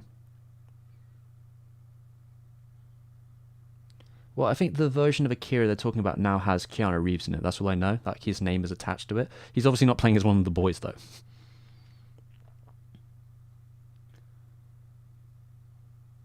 Oh, okay, so it was. Sorry, I missed the award thing. I mean, you can put The Rock in any film, so I wouldn't be surprised if The Rock ended up in the Akira movie as like a yeah as a general or some character. You just throw The Rock anywhere in the film. It doesn't matter where. And again, even with like Vin Diesel too, because like Vin Diesel and The Rock make films about cars and like vehicles, so it would make sense in some capacity that you throw them in the. I don't know, make them a gang leader or some bollocks. I don't know. The beginning scene where they have like the clown gang leaders. Could you imagine if it's like Vin Diesel or something? Wouldn't that be a funny thing?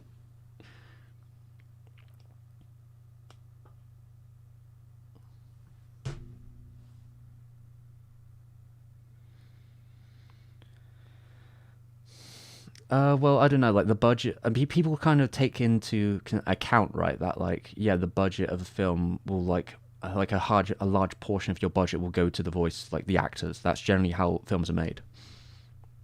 That's the conceit of like making a film is that tends to happen. God, I'm doing a terrible job making this 3x3 right now. Oh yeah, so yeah, later on I was going to do this 3x3 thing, but I haven't finished making all the 3x3s. It may not be even worth doing it because I've noticed like I'm not very good at like making this and also talking at the same time to like what the chat is saying. So like I feel like I've already failed a little bit. So there is that problem. Right. Okay. Though I might be able to skimp it together somehow. Who knows?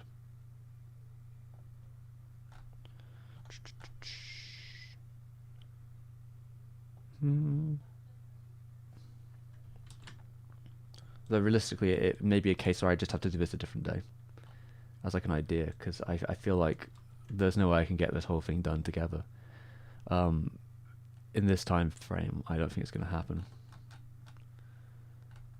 Um, what was the other one? I might be in.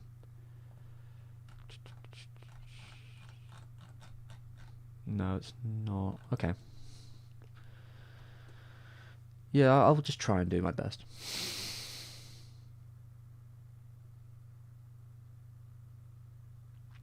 I mean, Tobey Maguire could be good.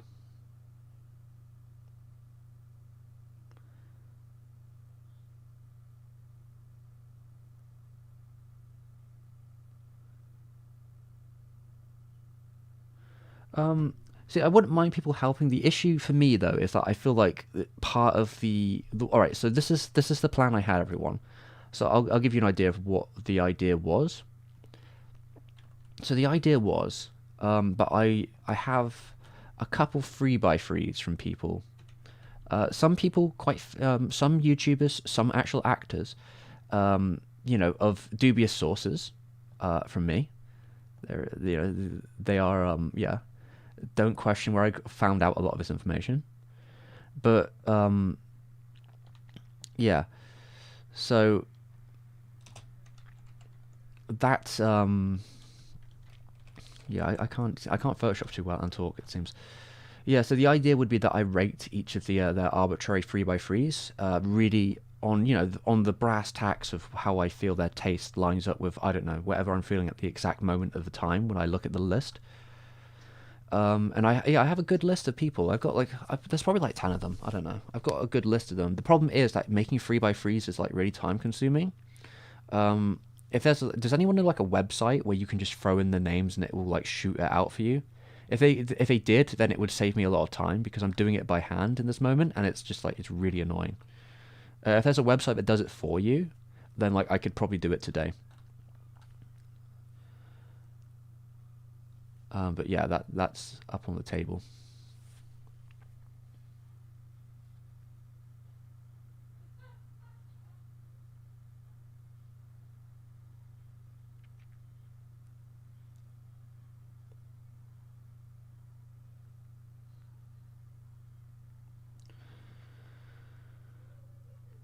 Um, I mean, yeah, Emo Peter would probably make anything better for me personally, so I'll take Emo Tone Maguire, Bully Maguire and anything.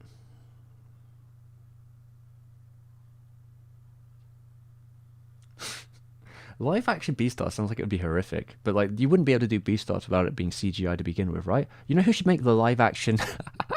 You know who should make the live action Beastars? It should be Wes Anderson, right? You should do like a stop motion film. Wouldn't that? I think that would work though. Like if you gave Wes Anderson Beastars and you told him make that, but like with stop motion, I think that'd be totally fine. That would be perfect as it is, as an idea. Like why not? You want to expect the same thing, but I think it could totally work with this style.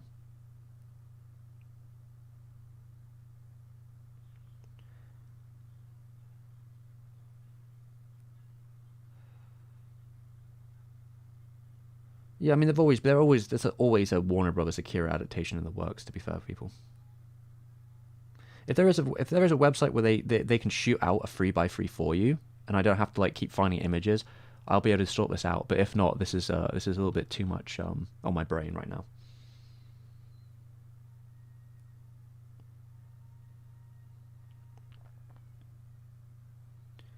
Yeah, they've been trying. Well, to be fair, I think it was like Concrete from 2003 onwards that they've been trying, like properly. It was probably after they got the Animatrix done, and they saw like the potential, and they were like, oh, okay, so the Matrix has done well, Animatrix has done well. That's probably when they bought the rights, so like the film rights, and they've been trying since. But yeah, the OP looked really good, right?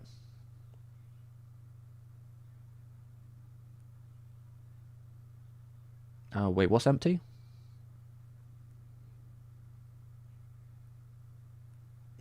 Oh, they could do Babe. They could totally do a Babe, right? Where they just have real animals and CG the mouth lips moving, like in Babe. Yeah, why not? That could be a thing.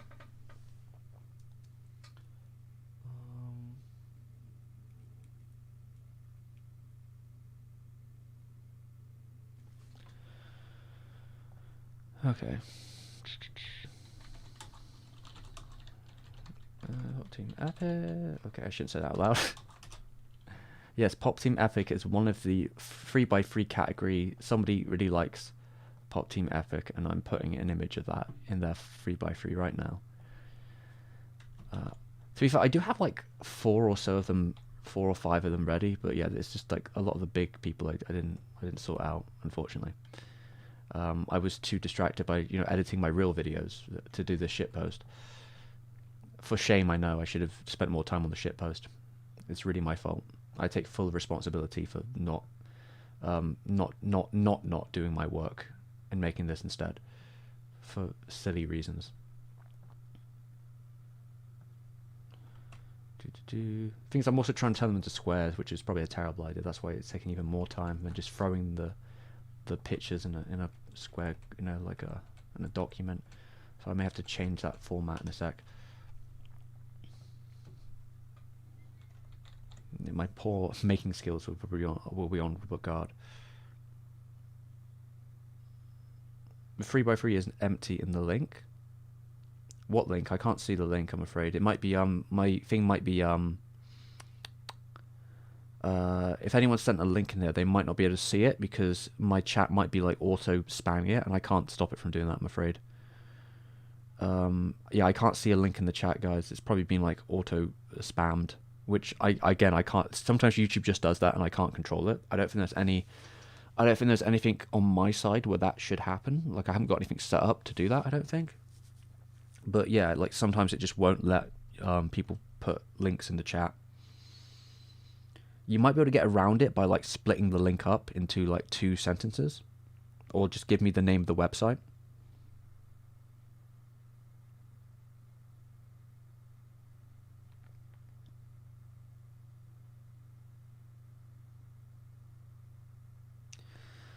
2023 Hollywood bungles live action Akira. Japanese releases CG that recreates the original global phenomenon. I don't think that's going to happen.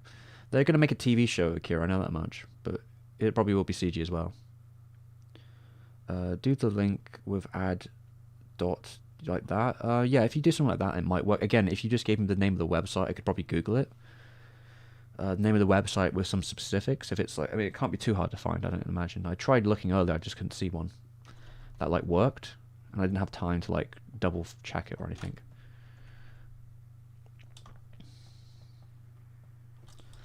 So there is that. There we go.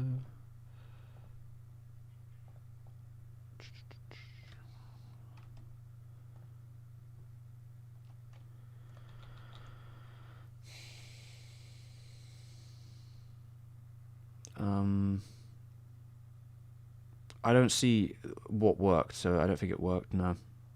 The trick is trying to shit posters. No, Soneherd, I think you're just going to have to give me the name of the website or whatever, because, yeah, whatever you... Yeah, unfortunately, if you send something in the chat, I can't see it. So, yeah, I don't know what YouTube's doing there, I'm afraid. Yeah, if you tell me the search terms, what the website's called, give me all the keywords, I could just Google it. Wait, so what does the website do? Does it have the images already? Like, I don't know. What is the website? What is it?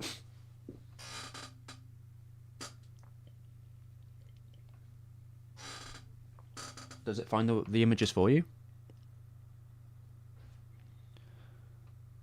Because that's my major issue, is like having it formatted. I guess even if I threw the images in for it, but if it just turned them into a grid, I'll take that, I guess. Although, like, I would prefer if I could just put the name of the show in and it has an auto, like, picture ready for me. That shouldn't be too hard, should it? And you can place them. Only half of your sentence came out, I'm afraid.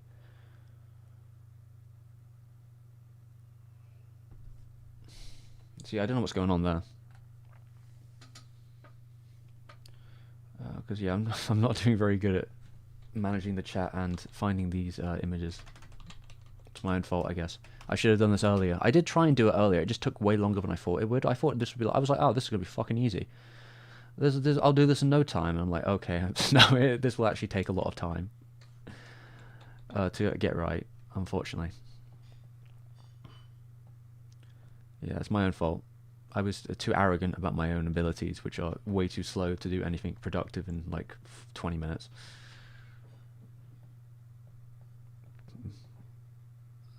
Let's see, so put that one there. What can you do, eh? Live and learn. I mean, I'm going to make the exact same mistake next time. It's just my way.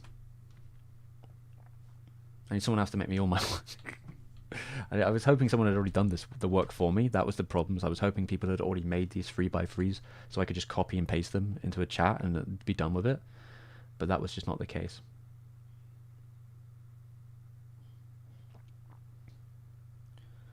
Let's see. This one is 1, 2, 3, 4, 5, 6, 7. I think there's only one more I need to put on this list. on this version of it anyway. Though it could leave it like that. No, I'm gonna add the one other. You can find it under anime/manga character online generator. Oh, okay, I'll try that. Live and don't learn. Yeah, that's what I've gotten out of it. So it's called anime/manga character 3x3 online generator. Okay, let me try that. I'll try that and I'll see if it works.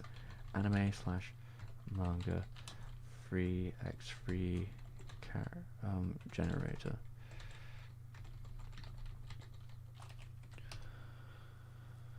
It's called Best of View. Is that the one? Does this work? Okay. I don't know if this is gonna. This doesn't make any sense to me. Wait a minute. Admin template. God, I'm so confused by this one already.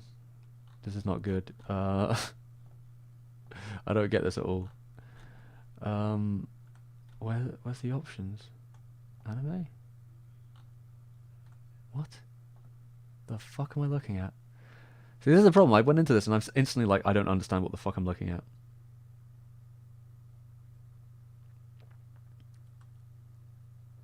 Oh, that's a different one. Okay, yeah, it doesn't. There's a there's a website called freex3iklone.org. Is this the one? Maybe this will work.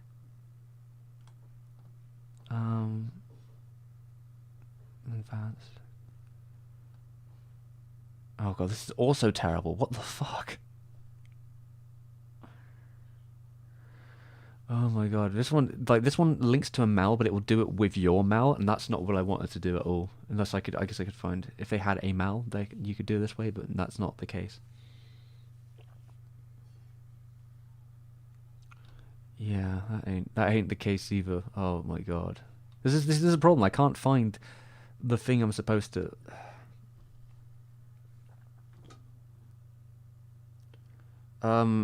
Honestly, say all right. If you're gonna send something to me on Twitter, you might as well send me the link on Twitter. That would make more sense to me, Stoneheard. If you want to DM me on Twitter with the actual link, so I can just get it, because that should stay. Do that instead. Sending a screenshot would be pointless.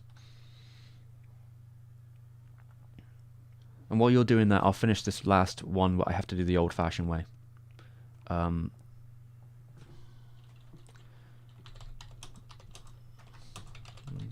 There it is.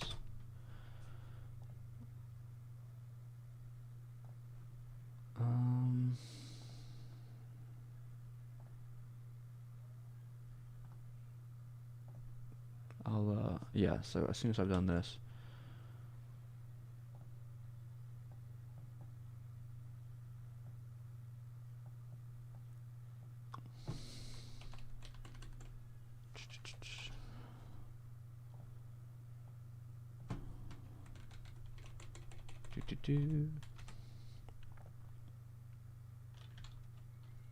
Oh wait, I took too much off.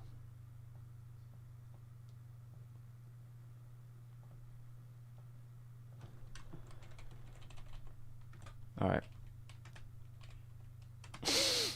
That was incredibly painful, but that is oh god, it's not even right. Okay. There we go. Slightly off, but whatever.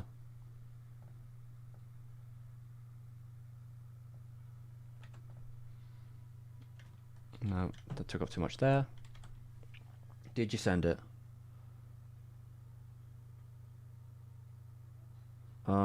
There it is. I don't know what that. I'm hoping. Did you send? All right, I'm gonna check my Twitter now. But like, yeah, don't send me a screenshot on Twitter. Just send me the link. I'm hoping that has been sent. Let me find out. Did you do the thing? All right, yeah, okay. Let's try this. Okay. So is this one? All right, this one it does. Okay, I see. All right, there we go. All right, this might work now. Okay, this may actually work. Let's see. Okay, I just need to check my my situation right now. So if I'm gonna. All right. 1, 2, 3, 4. There we go. That one. Right, I'm gonna flatten. I'm trying to turn this into the way I was planning to do this, right? The way I plan to do this is to turn it into like a Photoshop file, and I was going to take it into Clip Studio Paint, turn my tablet on, and then I was going to draw on my scores and annotate them as we go along, like I'm a teacher. You know, I'm going to annotate each of their scores, and because it should have all the if I have the layers in the right order, I can just basically like, you know, we can go on that layer, then I can remove that layer and move to the next layer, like that. I can just have them all, yeah, like that. So I could go boom, boom, boom. I could move between all the layers, nice and easy. And so like right now, let me see. I've got 1, 2, 3, 4, 5, 6, 7, 7 of them. But I have this whole complete other group of pictures I need to add. Yeah, I think I got the link now, but I just need to I need to figure out what I'm doing for the next one. I'm such a waste. All right, so yeah, I have 7, and hopefully I have the names of the rest of them here right now. Oh, okay, that's a bit close. Because I think I wrote down the rest of them, but I had like the ideas for here. Right, there's still a little bit of fangling, like a little bit of jiggling around, but I'll work it out right here. This is quality content, everyone. You know that? I'm absolutely a king of the game of streaming right now. And you know, there's nothing stopping me. But this website should speed everything up. I wish I knew about it earlier, because if that was, oh god, I'm gonna head rush right now. My brain was just like, nope. Oh, okay, I see. I accidentally. All right. I'm still learning how to use this website, but yeah, my brain feels a bit like it's melting. If I collapse on stream, guys, just roll with it. It's fine. It's part of the show. Nah, I should be alright. I hope. I might need to get a drink, though. Because I've just realised I didn't bring a drink up with me.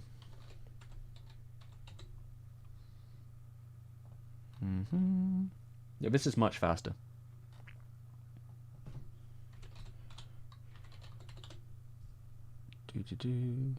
Oh, fuck. But I keep forgetting to... God damn it. I keep forgetting to... I keep forgetting to switch, like, panel. I'm hoping it was going to do it for me. Alright, now what were we mentioning beforehand? If I put this down for a second. But yeah, thanks for sending that to me. You've saved the stream. We got there in the end. In the age of the internet, there was probably the fastest way. Maybe, yeah. It depends. It would only be the fastest if my DMs were open. That's the conceit of the issue. Is that you need to have those open DMs, which is a bit like it's a bit of a wild west. You know, you never know what you're gonna get people DM you, which is usually weird stuff. Well, the only reason mine are open. Okay, actually, there might be some things that might not work. Now I think about it. Oh my god, the cat's screaming again. 1 second, everyone. The cat is literally screaming her head off. She's lost a bit.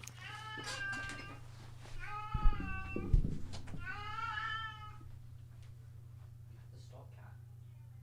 You been out in the rain? You coming with me? Calm down.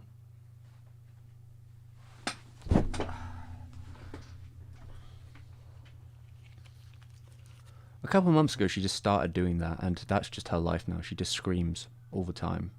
And she used to meow before, but now she screams like she's in trouble. Which is, yeah, it's a little bit concerning. But she's fine. She's just being difficult. I don't know what else to say. Okay, I've noticed some of the jokes in the scripts that I have here. There's some of the script, I guess. Some of the jokes I have don't actually work because I was adding stuff that wasn't necessarily anime.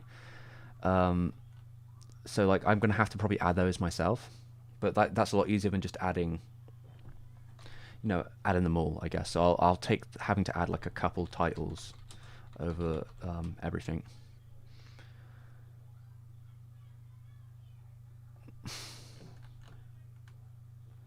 All right, let's see what else I've got left.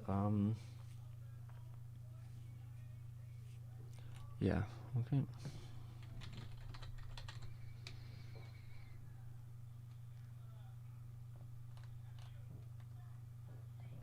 Yeah. Okay. There we go.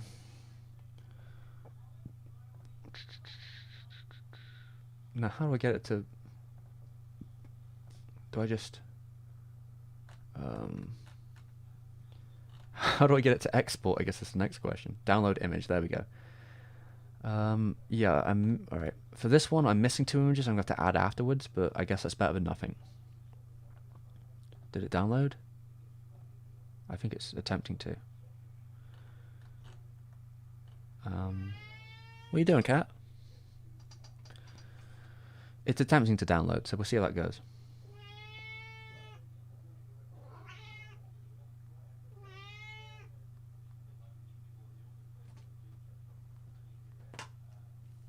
Cat, don't play with the. The cat is jumping on the bed and attacking things now. Yeah, YouTube. I think I feel that YouTube is overcorrected. Maybe that they probably tried to do that to stop people spamming links in the chat, but now have made it impossible for anyone to link you anything. Cat, you okay? She's gone feral again. Cat, it's okay. No, you're fine. You're fine, cat. Don't jump around. You're gonna get yourself hurt. This is what I'm saying. She's like absolutely gone. A little bit. Come over. Come over here. You coming over? Yeah, she is a funny sounding cat because she likes to scream.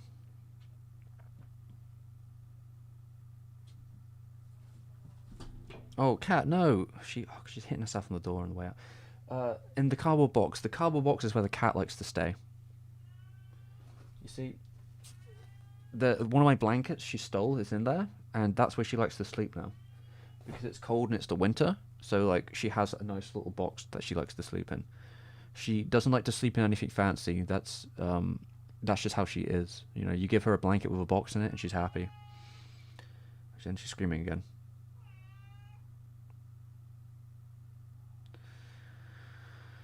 She doesn't know how to open doors, but that's probably a bad thing. Cat called Squeak. You can call her Squeaky, I think we said. You can call her just Cat, though. Yeah, Squeak is the name. Squeaky's fine. Yeah, Squeak. They're like 19, probably 18, 19.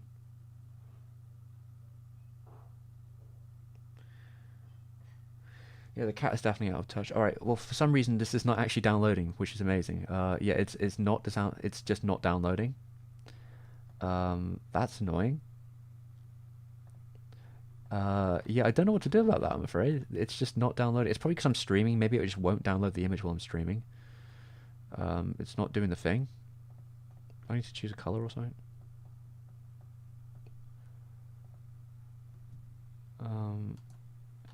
Yeah, it won't download the image. Maybe I need to make it. Maybe I'll just get a smaller one. Maybe it'll do it then. There we go. It'll only do it for 600 by 600 is fine for what we're doing. That's probably the right size anyway. So let me see what that comes up. Yeah, that's actually fine. That's a fine size. Oh god, no! Oh no! Okay, I accidentally pressed the wrong button. So let's try this again. I move it in. Yeah, there's gonna be a different format from now on. There will be a different format, and we will just have to deal with that. But that's fine. It's fine. It's a different stage of the list now, so I'll figure it out. There's still some complications though. In that way. All right, so we're going.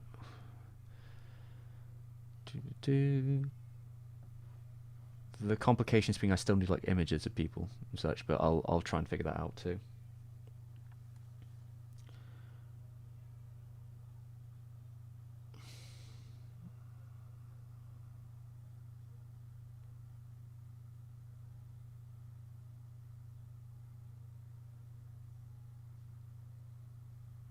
What are we talking about penguin drum for?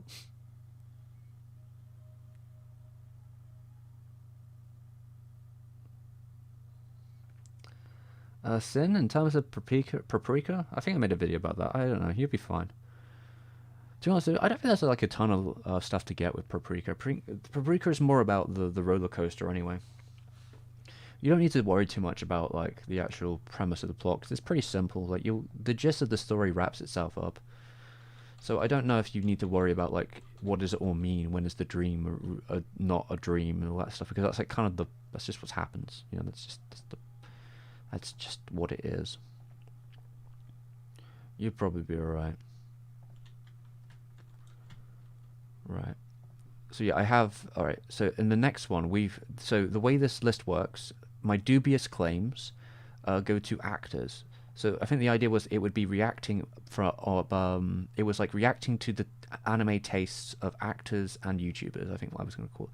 Something like that. Reacting to it'd be reacting to YouTubers and celebrities' anime taste. Something like that. That would be the name of the bit. I just didn't get the list ready. What are you going to do, eh? Also, I think my chair might be set up wrong. Because god damn. My shoulder really hurts. I don't know why. Hey. I'm working on it. I'm working on it. I'm working on it. Clone Wars. We'll get there. 2D. Right. Okay, the cat is screaming again. You bought a cat a big scratching post, but it still prefers. Yeah, you can't win with the cat.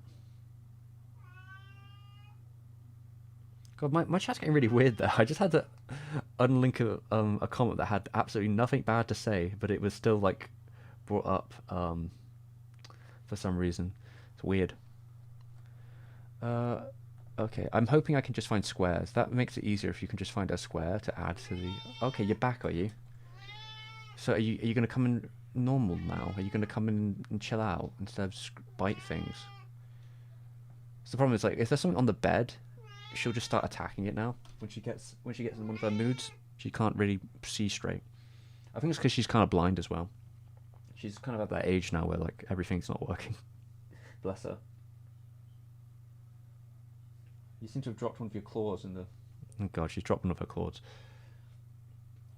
Her claws keep getting stuck in things because she's old. She doesn't know how to retract them properly anymore. You good now? You good? You good? I hope so. Alright, yeah, so that's... Okay, there you go. That was much faster. That's one grid done, kind of. I just need the picture of the person. Hopefully I can do that.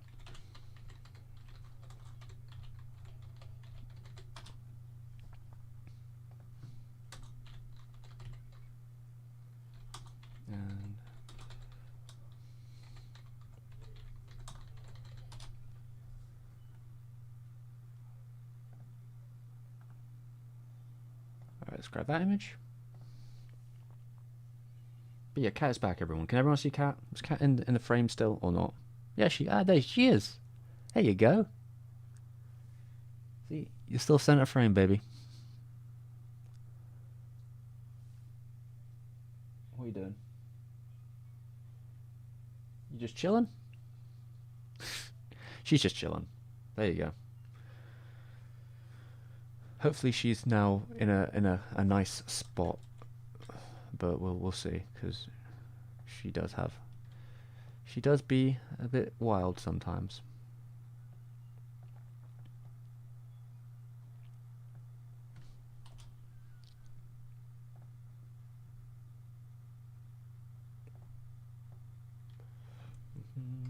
Oh.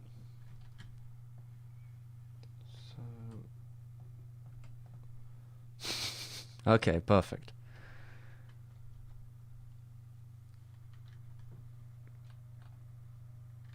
Right, so that is...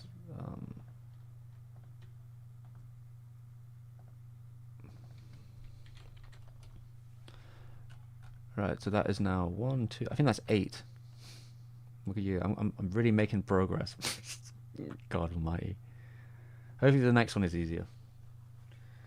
Depends how many joke things I have added to each of them. Yeah, there you go, cat. You're having a nice time now.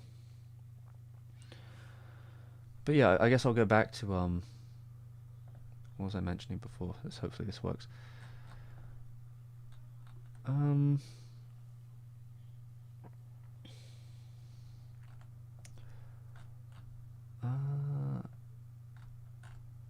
Yeah, 4C month is coming up soon, so I should probably talk about that. So, the way it's going to go is we are making up. Okay, that didn't work. Yeah, the way it's going to go. Why is it? Okay, is my internet dying? The thing won't load images right now for some reason. Yeah, the way it was going to go is we're going to have a bunch of videos per day. For some reason, it won't bring up pictures of Ghost in the Shell. That's really annoying. Don't really understand. It did a second ago. Ghost. In. It's Ghost in the Shell, right? I'm not going crazy here. I'm writing the right title.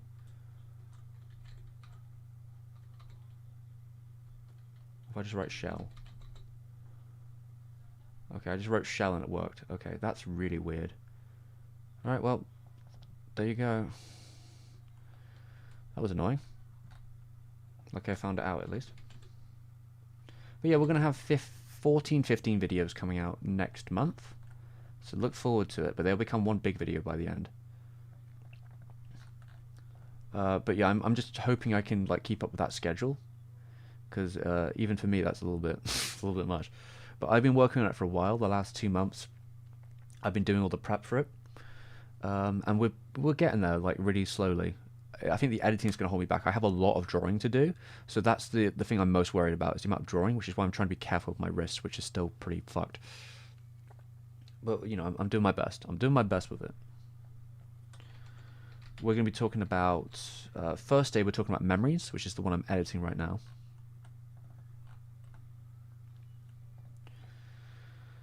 And yeah, memories is interesting. I've talked about it a little bit in the past. I never thought I'd do a full video on it, but I guess it's kind of it's went that way now. In that like I didn't talk about it for Madhouse Month because I only did one of the shorts, but like looking at the interview quotes, basically 4C credits themselves as the production king of the whole thing. Like they did it all.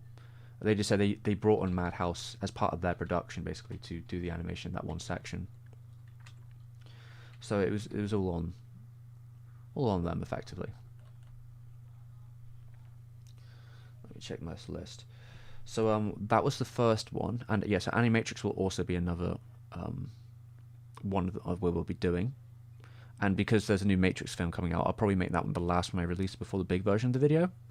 Potentially could do, but I don't know. The way I've wrote the video on it is pretty rudimentary. It's just I just go through each of the things, talk about who worked on them, give some interview quotes, talk about which ones I prefer the most. I make a list at the end, I think, where I'm like, this is my like personal favorites, because I think everyone. The beauty of something like the Animatrix is even if you don't even care for the Matrix, you can kind of like you'll have the ones you like and the ones you don't like, and you can kind of make you can make a list.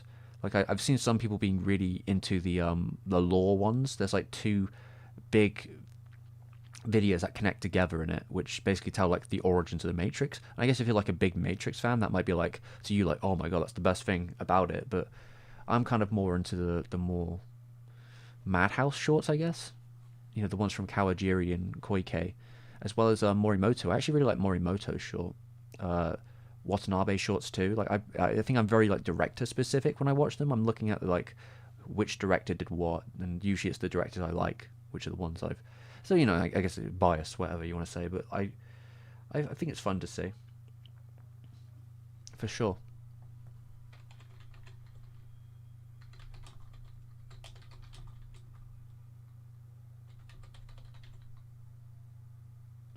I was doing the thing again. Great.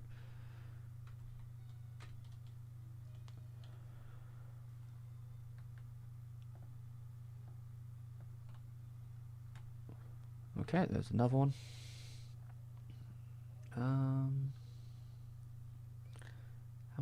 got to add on this one? I think it's a couple. Oh, let me check the. I'll check the chat. Sorry, everyone, I've disappeared for a moment, but let's see what people are saying. Do I have any interest in Dasaki anime? Yeah, I like Dasaki. I'm a big fan of Ashton no Joe 1 and 2, for sure.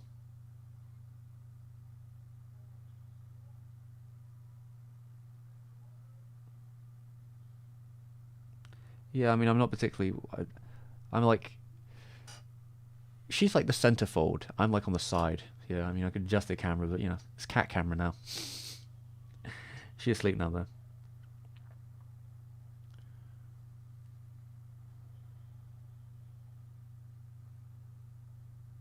Hmm. As a physicist, really worked up about where Paprika is actually happening. As a physicist, I feel like most of the characters in Paprika are unreliable narrators, but you can kind of tell which scenes are supposed to be in the dreams if you know what the cues are. The colors and the music will tell you when you're dreaming, when you're not. In Paprika, it's all like visually cued. You just have to look for the right keys. But yeah, specifically, the colors will change in a certain way when they're in the dreams, and the certain music cues will come when they're in the dreams. So like you'll sometimes see an in between point of the dreams, but you can basically, if you watch the film enough times, you'll be able to pick up on the cues. So it's something that you won't notice at first, but after a while, it becomes very easy to tell.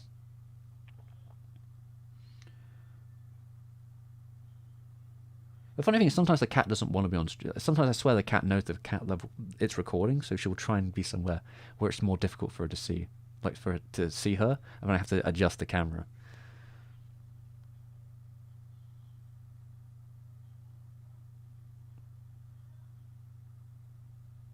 Yeah, it could be a keyword thing. I have no idea what it's doing, but I made it work at least a little bit. Cannon fodder is quite an interesting one of the three. It's definitely the most unique. Yeah, I've seen Harmony. Though I was not a fan of their adaptation, to be honest, of Harmony. I had very mixed feelings about that. I have the novel as well. I actually bought it to like read with watching it, but yeah, there's a lot of things I don't really care about in their Harmony adaptation too much, quite frankly. I feel like a lot of the issues come from just like the breakneck pace of the production. You see, when they were making it, you can totally see that they didn't have a lot of time basically, and it was sort of just like rush job. But like you have two really talented directors working together, but not ones that could like. The struggle is they've never worked together before, and they were as to quote the director, one of them, Michael Ayers, he says that it was a shotgun marriage, and that like he was just kind of thrown into it, and it's just like, you do this, I do that, and that's kind of a lot of the production goes that way, where it seems like Nakamura is focusing on like the keyframes and like character motion, like up close, like the characters doing stuff, and Ayers is just trying to keep the production on schedule, and he's doing all the CG as well. And there's a lot of shots they couldn't finish, so they do CG versions of them, and those shots don't look very good. And it jumps between them a lot. The camera moves all over the place, like just for the sake of it, seems to like to save frames. There seems to be no rhyme or reason to or most of the camera motion in the movie. A lot of the backgrounds, I'm not really a huge fan of like the art design of a lot of the backgrounds. There's like there's a million of factors. I feel like as an adaptation of the story, it's not a very easy story to adapt. It's pretty close, but like yeah, the way they've done it, I don't know. I feel like it doesn't work as well as it could do. But there's definitely some nice stuff about it. It has its ups and downs. I think some people, if they were really into like the vibe of it, they'd probably get more out of it than me.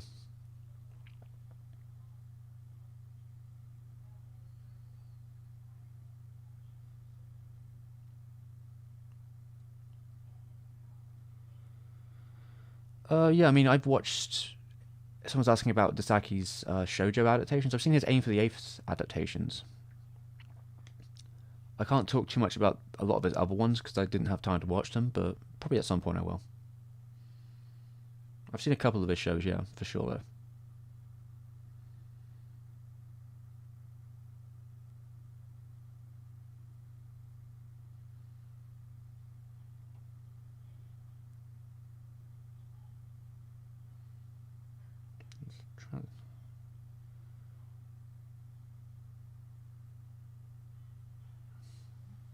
Yeah, Princess Ariette's really good as well.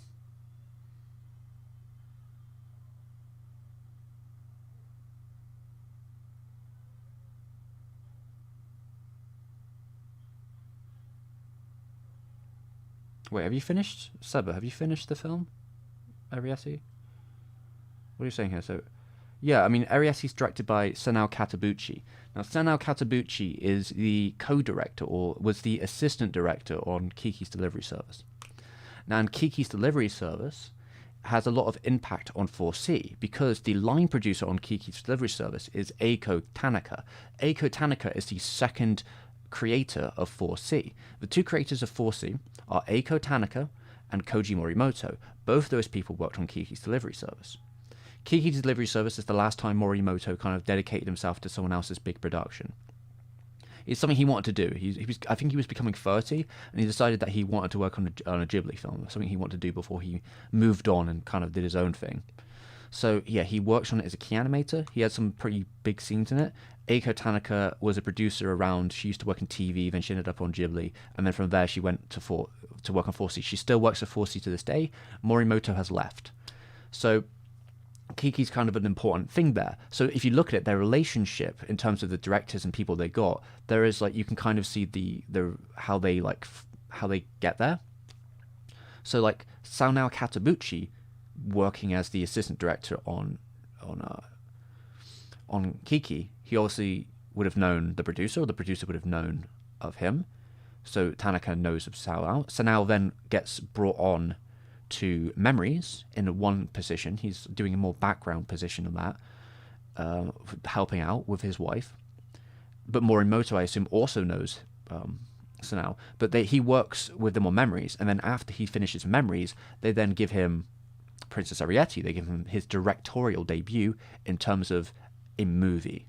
He'd done a show in the middle of the 90s as well, Lassie, for World Masterpiece Theatre. But like Sanao Katabuchi did a lot of work with 4C. So not only did he do one movie, he was like all over the place. He actually worked a lot with their video game stuff, which is pretty wild because Sanao Katabuchi directed a video game. He made Ariete, then he went to direct a video game, which is just like that doesn't really happen a lot. So that's why he's such a fascinating person. So not only did he like direct this video game, he wrote and directed Ace Combat 4. He also helped he brought 4C on to do all the cutscenes in that one, and also 4C had minor involvement or like help. I think it's mostly Tanaka like giving some advice, little bits and pieces there, with some of the later PS2 games as well. But I don't think they did any more cutscenes for them. He also helped out on I think Tweeny Witches OVAs. So yeah, Sanao Katabuchi has like all these small credits for 4C, which is it's quite fascinating because he's pretty much a big director nowadays. Though he hasn't worked for 4C for a long time. He's kind of done his own thing.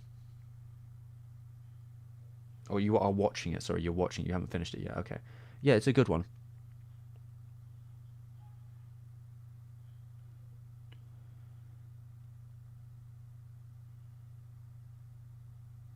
Thank you very much, Eric, anyway, for the nice comments.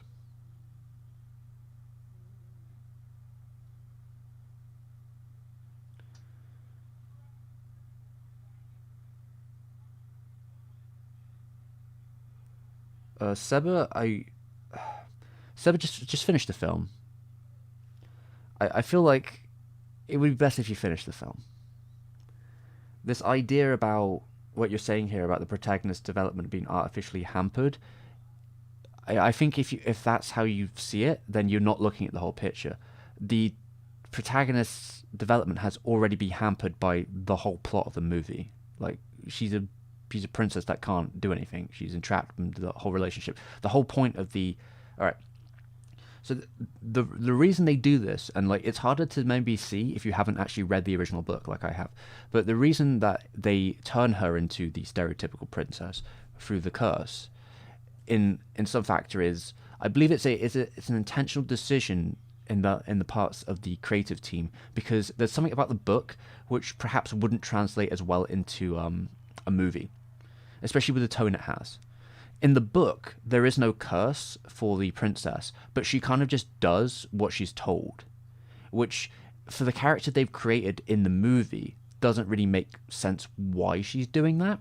That's something that's never really explored in the book. It's like, why does she follow the rules of the wizard that steals her? Like, because they effectively in the plot, she just gets let out of the castle, and then it's just like, okay, you could just run away, I guess. Why do you keep coming back to the castle to be ensnared? Like, you could just leave. They don't really ever explain that, because it's kind of like it's a children's fantasy story. So the idea, at least in there, is that she's kind of not bothered by the whole entrapment. She's been entrapped her whole life, etc. In the movie, that's a bit harder to do, because the movie proves a point later on that, like, well, she's not really trapped. She knows what she's doing, and that's harder to then justify what happens within the story. So, like, I would recommend you just finish the film.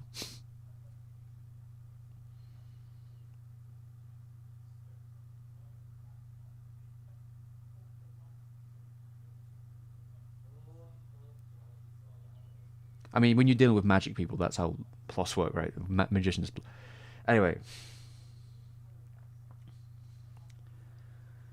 yeah, like, so just to give a yeah, quick thing. So, like, yeah, the book is quite different, because the book focuses around these three tasks that the princess has to do to prove herself to the she's basically trying to prove that her head's not going to get chopped off to her father, if I remember right. So she has to do these three impossible tasks, but, like, the way the book describes them is they're not very impossible. They're, like, really easy for her.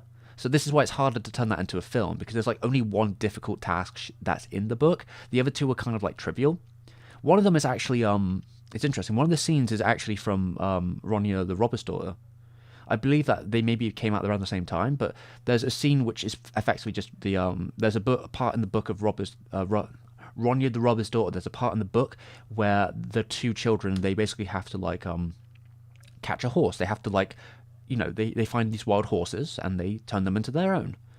And it's like they have to explore, like, the opportunities of how to do that, and, like, get the trust of the horses.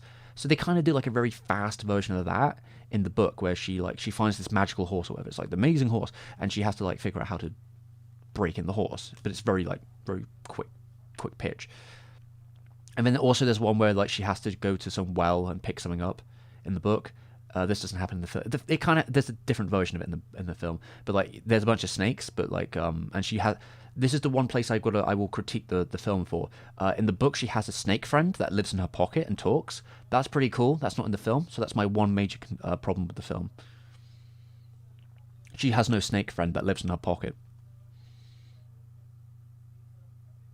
Yeah, we have a black cat. Well, Mittens, I guess it's. My cat's a bit like a Charlie Chaplin. Like, it's got a little mustache there, little mittens on.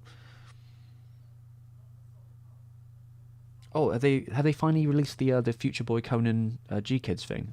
I don't know if we're going to get one in England or not. I'm assuming all the anime is going to release their own version. I'm waiting for one. Is there any good extras on it? I've been interested to get, like, the physical release. I've been saying for years, like, I won't do a Future Boy Conan video until they release a physical copy in the West that you can actually buy. So I guess I need to get my ass on that now.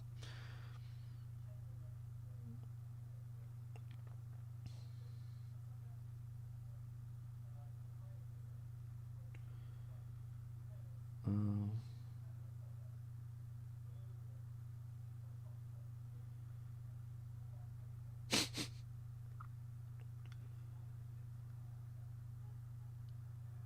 Yeah, I've seen about half of the live action movie of Ronnie and the Robber's Daughter. I never finished the other half, because the version I had that I found was, like, it's like a double DVD. So, like, the first half is on one side, the other.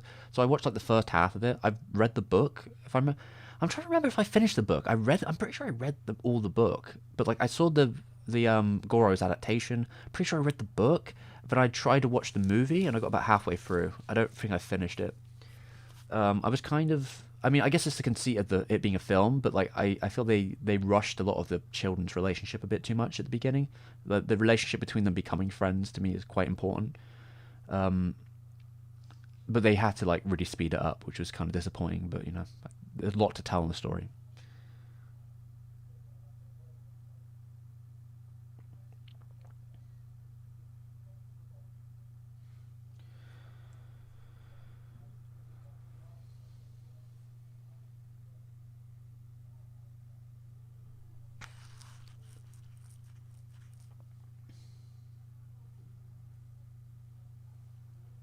Right. Anyway, so where was I on this list thing? Now we've talked about that for a bit. I was making up this list. This list is almost done, I think. These are a lot faster to make, I do believe. Did I have all... Just gotta make sure that I put everything on. Aha. You gotta be careful what you... I'm lucky I haven't got this on stream. Like, you gotta be careful what words you type in on this thing, or you might just end up getting some pretty worrying images for YouTube. The kind that might get me like taken down or something.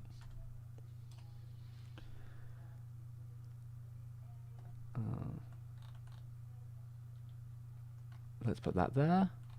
I just got to double check this list.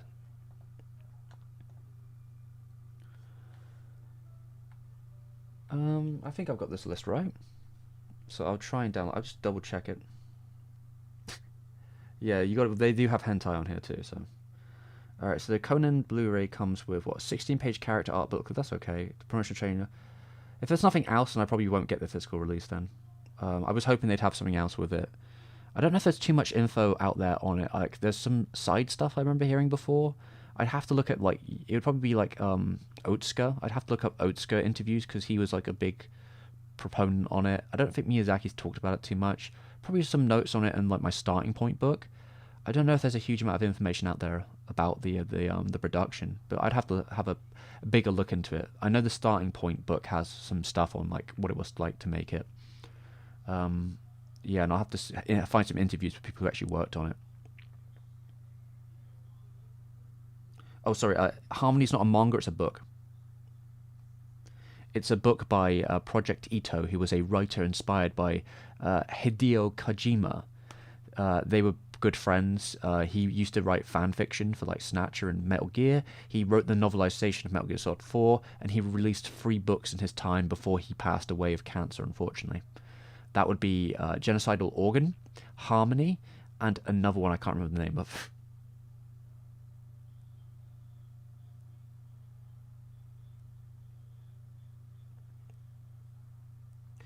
You can absolutely tell the Kojima inspiration though. It is like super obvious when you know it.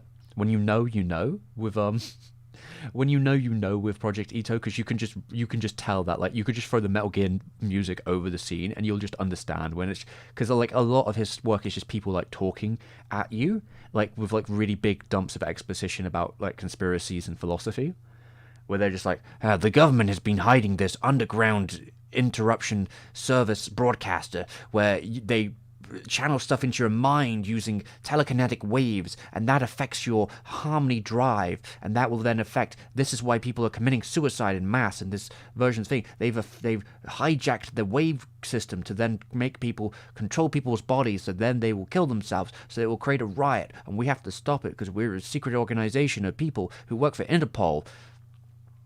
And that's just how he writes stuff.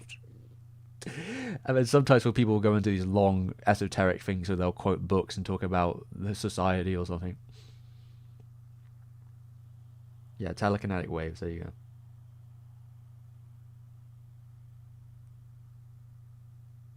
go. Thank you, Jay.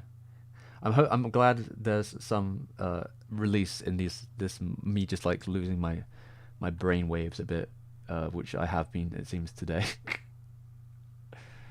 Okay, there we go. The next 3x3 is now complete.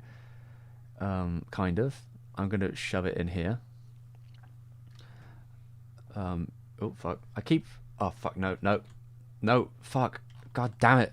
All right, they've changed something in you. All right, I've got this on my shit list. Newer versions of Photoshop have changed it so that you don't have to hold Shift anymore to like hold the image to the right shape, and that's a good thing, but I've been doing it for 10 fucking years, so now every time, oh wait, I didn't need to download that again. All right, every time I do it, I keep making it all squidgy, and then I go, no, I don't want it to do that, and then I accidentally delete the image instead. It is a complete first world issue from someone who's been using the program for too long, and they've finally fixed a problem with it. But now I've got like the motor skills have been hard burnt into me, so I'm making the wrong mistake every time. Yeah, I don't know. I'm just a compromised creature, I guess.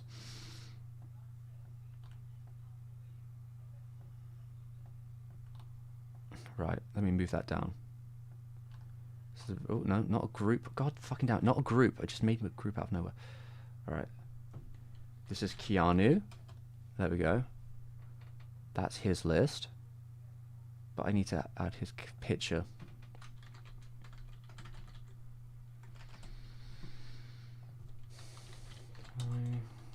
Miku. I've got a picture I've got the right picture. I've got just the right image for the situation. Some of his pictures are so funny. You'll see it. You'll see it when we get there. If we ever get there today. What time is it? Oh god, it's actually getting quite... Oh my god, I've been doing this for far too long. I'm sorry, everyone. Usually I end the stream at like I suppose I'm supposed to end the stream at 9:30, and yet I haven't even began the topic I wanted to. But you know, that's my fault. It's my fault, everyone. I'm sorry. It's fine. But maybe I'll get 2 images of Keanu, because I think there's a funny other picture of Keanu I could use.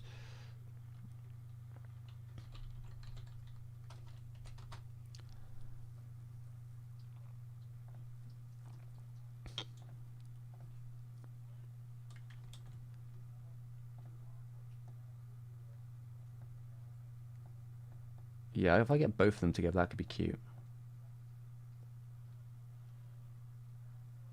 There we go. Very nice. So yeah, that's the one person I reveal. Keanu isn't in this list.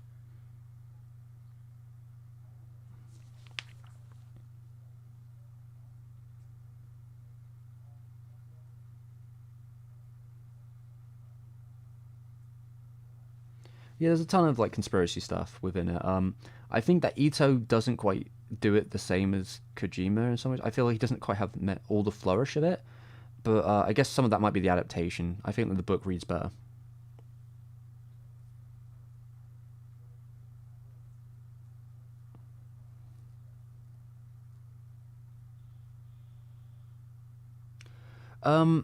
I think there is kind of the whole question aspect a little bit, but like the main character is kind of very internal, so there's not a lot of her being like conspiracy theory. But it is sort of, that is kind of the context of her relate. She doesn't really say much. She usually just doesn't say a thing. So maybe it's a bit more Snatcher in that way.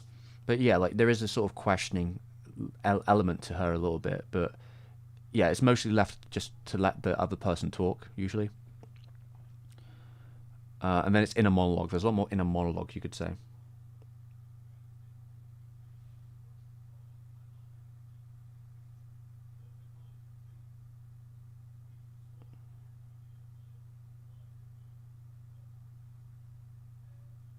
Yeah, at least someone linked me the tool, because without it, I probably wouldn't be able to finish this. Um, I don't. I think my cat probably would like Dinner with Andre. It's quite like relaxing to watch. You know, just.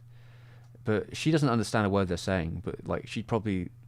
I feel like she might just like the company, that it feels like someone else is in the house with her. So she might like Dinner with Andre. I mean, I did put it on its own tier last time, so I guess I should like, you know, gotta respect it.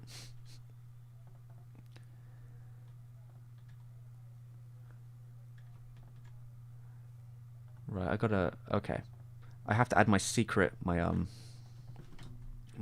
tier in here.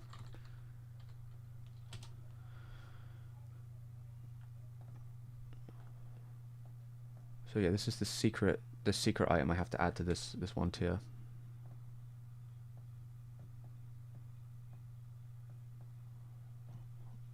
Let me zoom in a bit.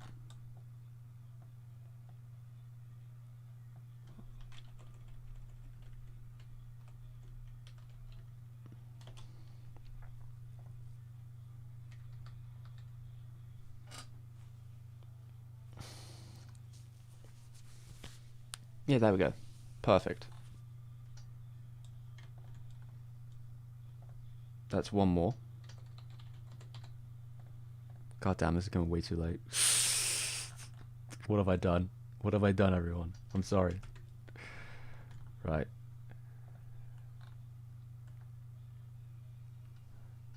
It'll do. I think I didn't finish one of them either, so God, I was really not prepared for this whatsoever. Aha, alright, I got one now. So I got 1, 2, 1, 2, 3, 4. 1, 2, 3. Yeah, 4 left. I got 4 left. Jesus Christ. They should be easy from here though.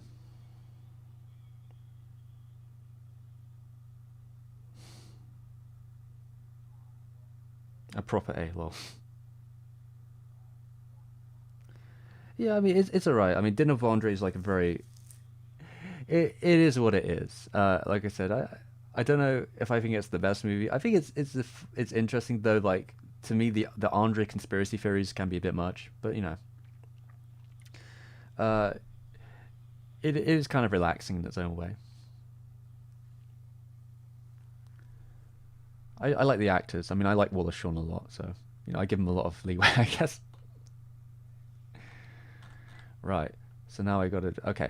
I guess I can spoil this for everyone. Oh God, what's happened here? Wait a minute, I need to. Oh dear. Okay, there we go. Sorry, I thought it had broken for a second. Yeah, I'll spoil this for everyone. We also have Kanye West. Kanye West is going to be in Kanye West is going to be in the chart as well. So there's 2 people I know are in the I know for sure are going to be on display in this part of the video. I probably will. Hopefully, I can go through it quite quickly. I don't know. Like in my, oh God, I have to think about this now because like it's getting quite late. I need to probably make some dinner. Do I even have time to actually? Do I even have time to do this part of the stream, or do I need to do it another day? Um, I feel like I could do it. I feel like I could do it. I just have to power through it and not get too distracted. That's my thought because I don't. I feel like I could power through each of them in a couple minutes, and then like that. That's that. I feel like it'd be worth it. I don't know. I guess I can leave it to the chat what they think.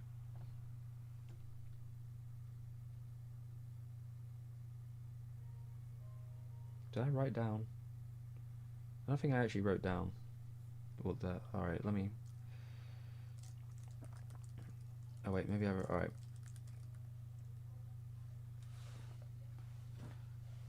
God damn it. Ramen time. I wish I had some ramen. Okay, yeah. Yeah. But I think you were here when we were doing the TV tropes thing, but yeah, yeah. I mean, check it out if you want to. Go for it. I think there's no. Maybe it has Akira. Yeah, maybe. Maybe. That's funny.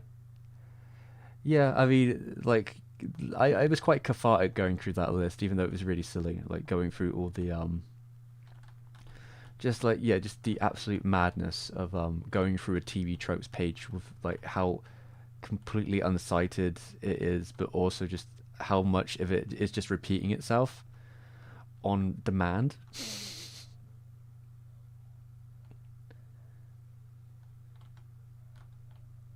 Oh, okay, actually, that's a good image right there. I just found an image that I will be using on the Kanye version. Wait a minute, maybe I can get that.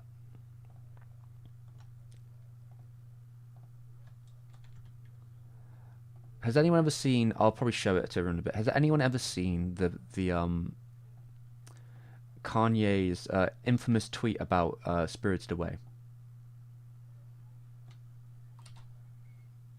It's worth checking out. I'll see if I can find it for everyone, but like I'll probably put it on the list.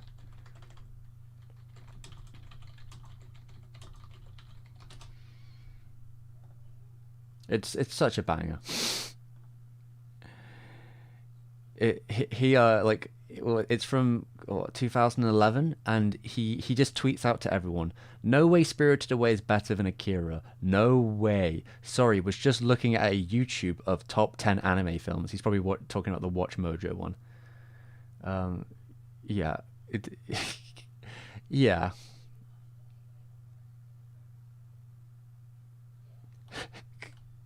God, he was such in his time, truly a god among men when it comes to just funny tweets. There was a golden period there for sure.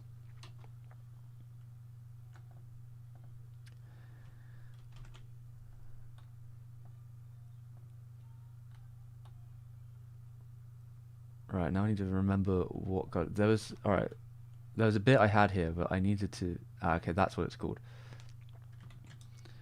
Yeah. All right. So this generator is almost there.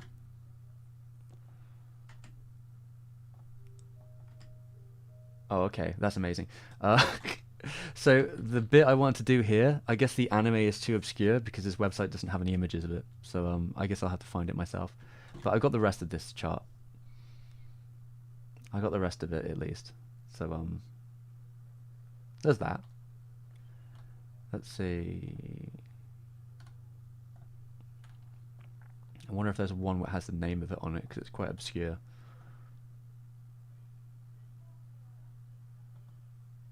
Maybe I can just copy that.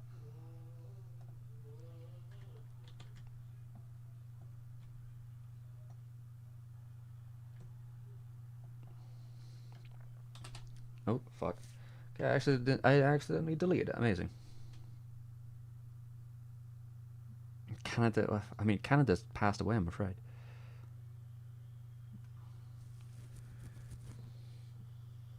Oh my god, if Kanye West plays a 17-year-old boy, what amazing situation could be in then.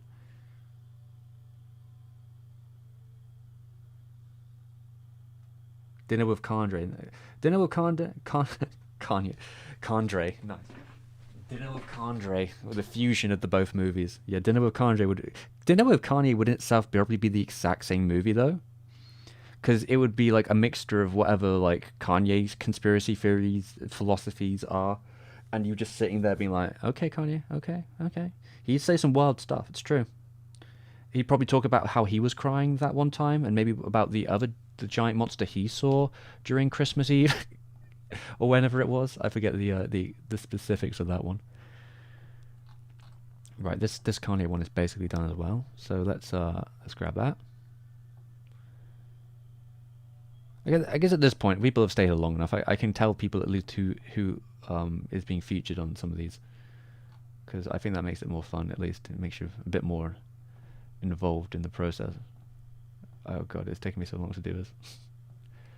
Right.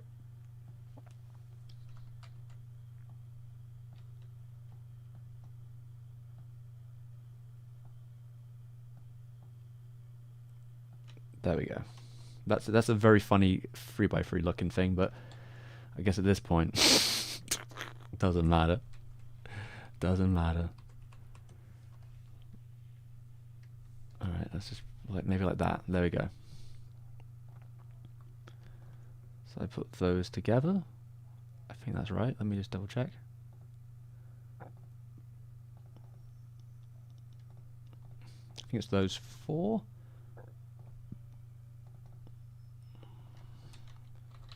Kanye. There we go. We're getting close to the end game now. Oh god, why did it take so long?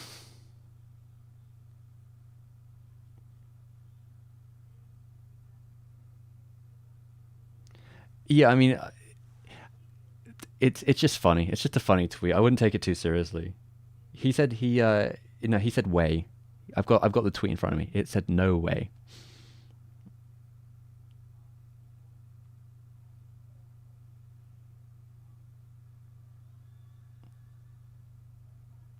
Kanye West as Canada on the Teeth Hollywood Trail. God, I mean, I wouldn't be surprised if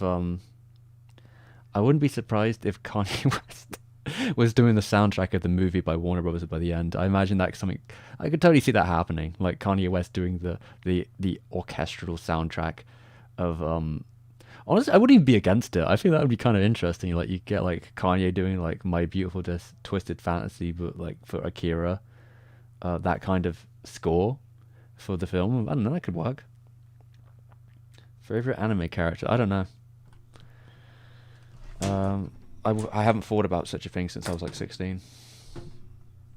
I used to really like the guy from Mononoke. I remember that much. And Sanji, not Sanjay.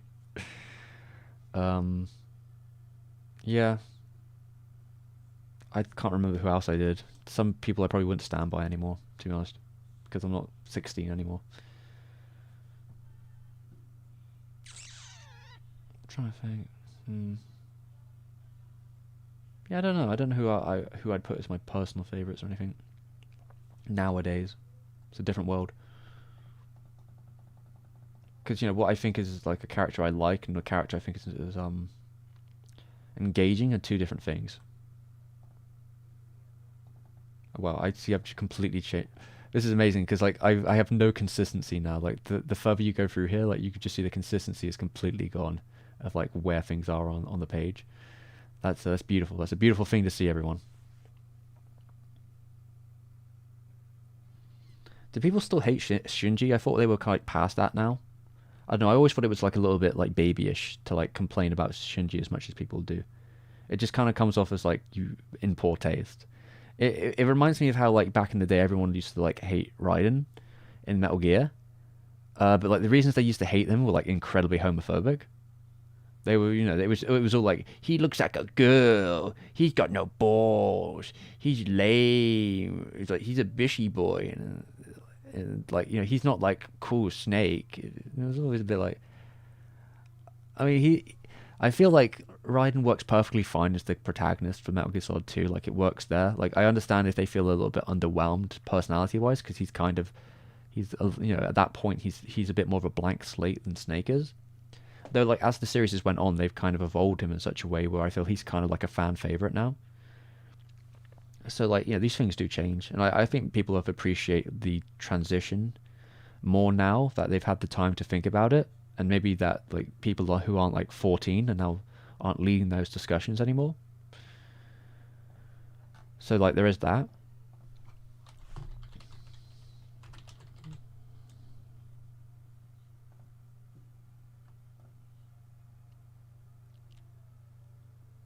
Hmm.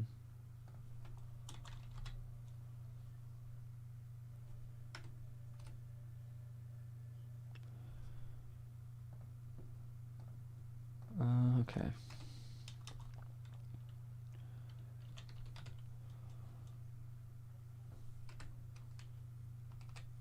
Hmm.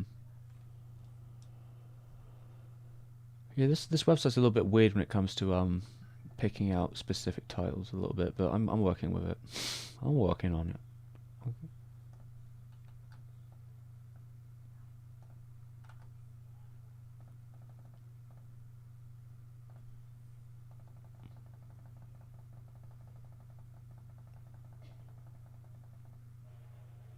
I don't know the name of half of these ones for this one, so this is a bit more difficult for me to figure out.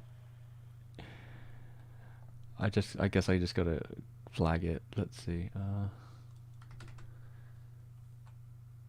Okay, let's have a look through this list of thingamajigs. And a lot of these are Japanese posters as well, so this is actually making it quite hard for me to figure out what I'm looking at. Oh dear. Well, what are you gonna do, eh?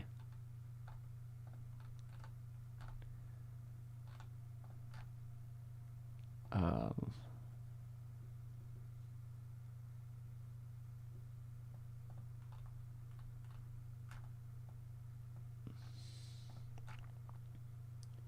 hmm.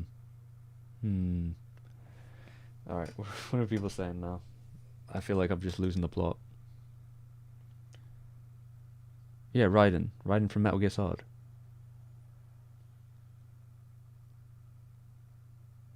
I imagine Warner Bros. Will keep a copy.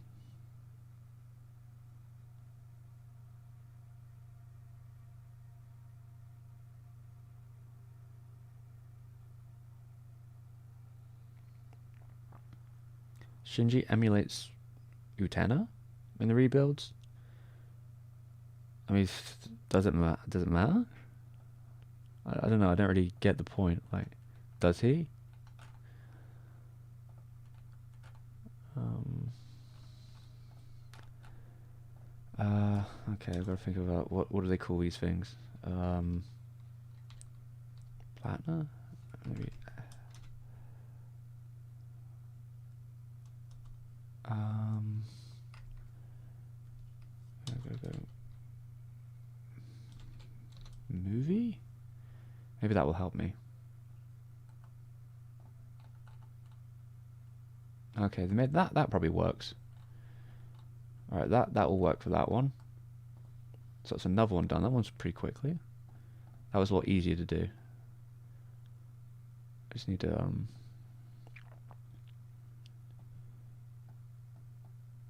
put that there.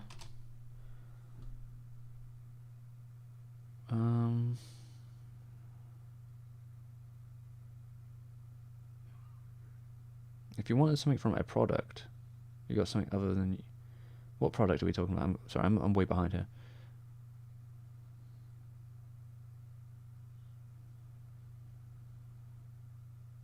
I don't know.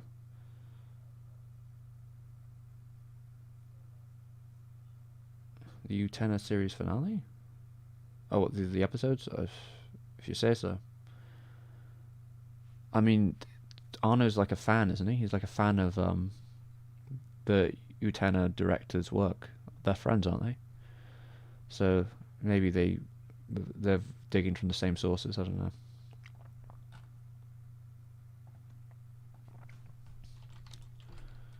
Right. Okay. Well, fucking hell. I'm dying. I'll probably have to get a drink before we start going through these, but I think I could work it out. That picture will be good. A nice picture here.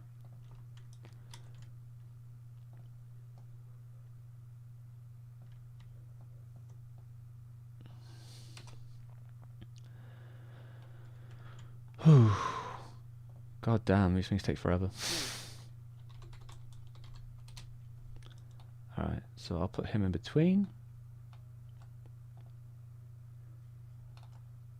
Actually, maybe we put that in between there. Actually, no, that should go first.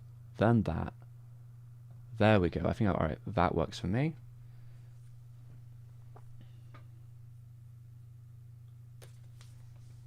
And, let's see, who have I got left?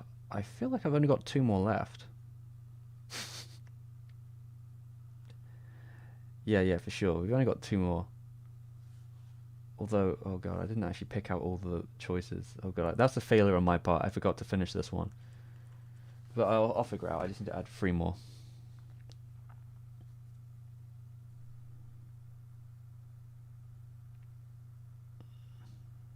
Yeah, Ikuhara, right?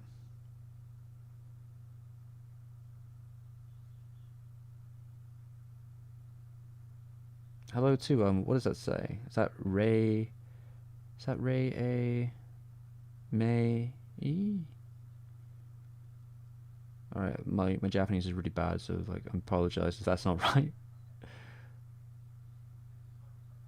I can't read that quite well.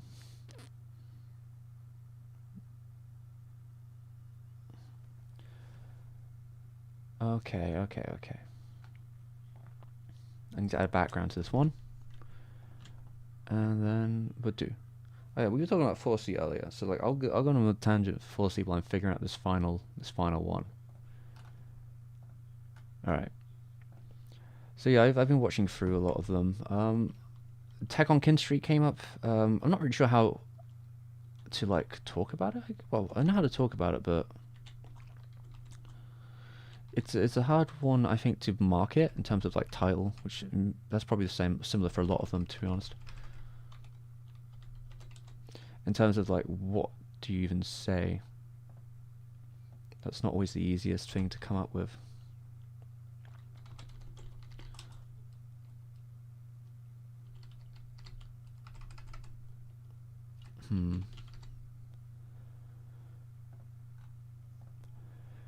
But yeah, I think that's a fun one. I think most of what I talk about with Attack on Kin Street is more about the production, because it's kind of an interesting situation having like an American-only director.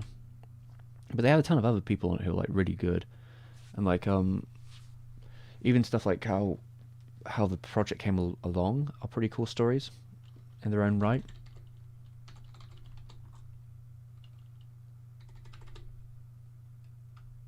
Alright, I spelled that wrong again. I'm terrible at spelling this stuff.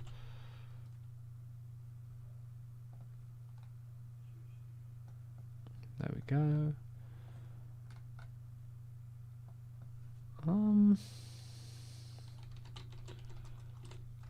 Let's get that one up.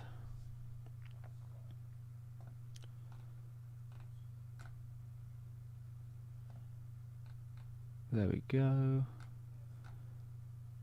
Then, let's see where we at.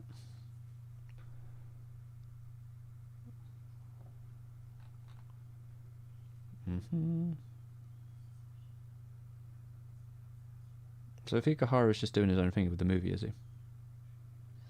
Is it a directed tier list? No, not exactly. That's God, that would be like too serious for me. It is it hopefully will end up being a tier list on random YouTubers and celebrities' taste in anime. But I've made the task too difficult for myself, I think. By forcing it to be like a 3x3 structure. I should have probably just made it a bit more vague. Oh, but it's gibberish. Okay. Is it Ray? Oh, I guess it's Ray. Remember me? Would that be right? I guess so. I always thought like the one that looks like backwards E might have been but maybe it is Yo. It's probably because it's katakana, right? Because usually I think Yo for yogurt, because some of them look like a little yogurt package. But it does not this time. Alright, chat. Give me, what is the, actually, no, fuck, I got this. I think I got this.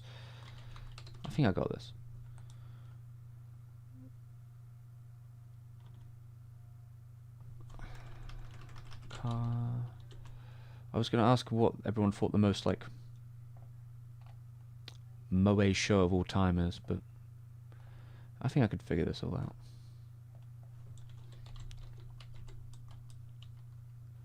Because there's a couple things I would...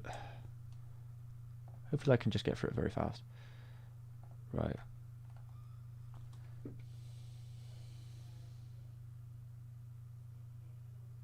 Shibuya Kaio.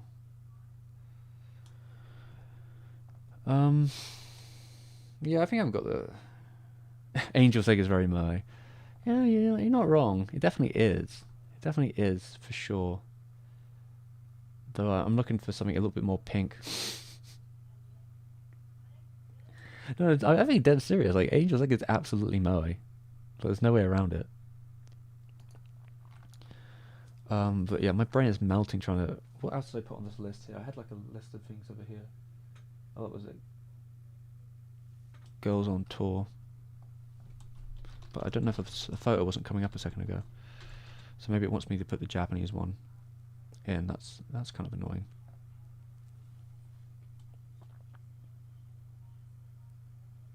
Oh, Manu Hikeko? Kyo?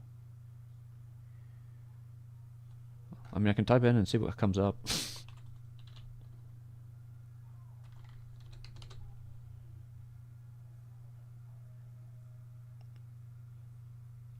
That doesn't look very moe at all. Yeah, I know. I expect K on you for sure.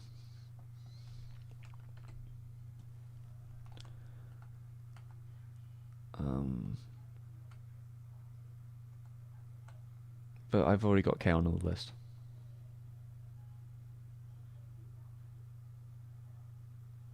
What's this? Is that Boku?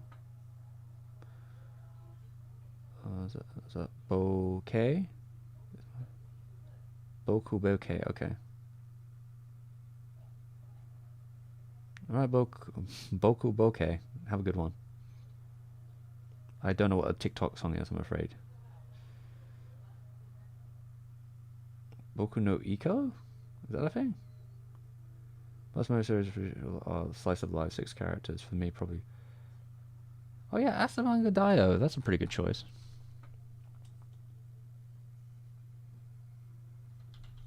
I don't have single favorite songs. I think that's a pretty bad question to ask.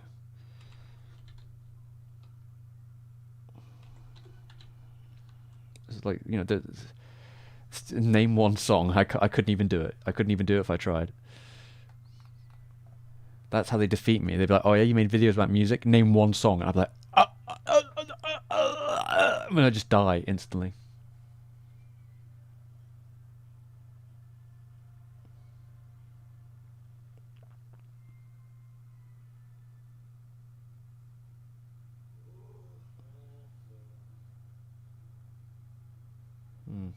Akachan, eh? I think I could. You know what? I'm gonna to make this work. I'm gonna ask the internet. I'm gonna ask Google right now, and then see what it comes up with when I give it the question. Dio did come up though, so I guess someone. Okay, no, that's actually quite a good one to end it on. I know exactly what I'm gonna put on.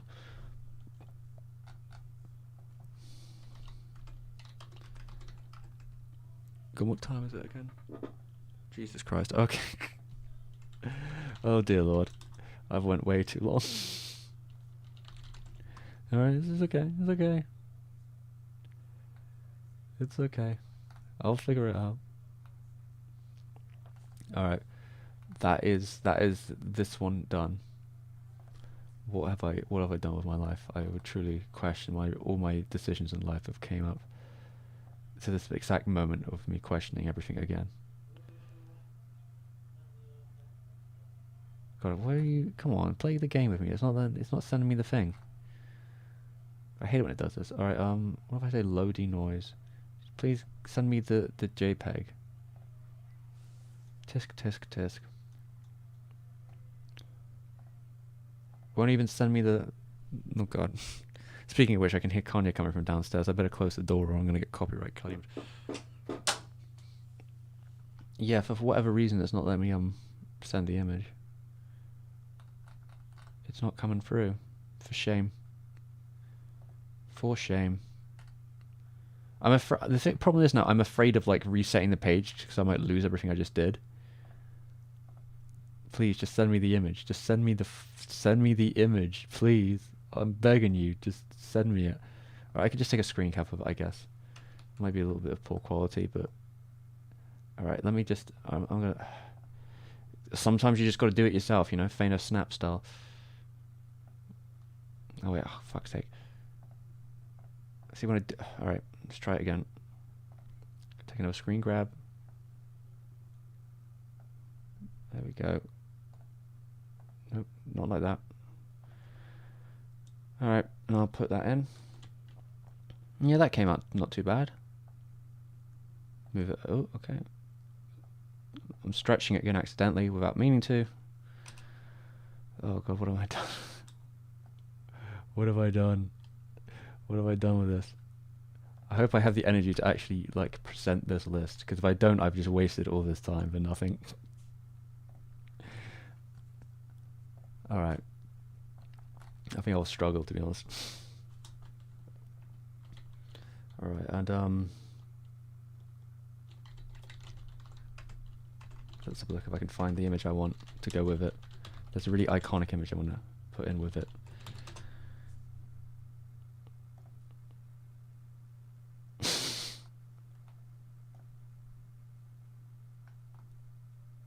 I should have actually put some of thinking about it, I should probably put some Murakami stuff in it, but I didn't. Oh well, I'll have to make that the key image here.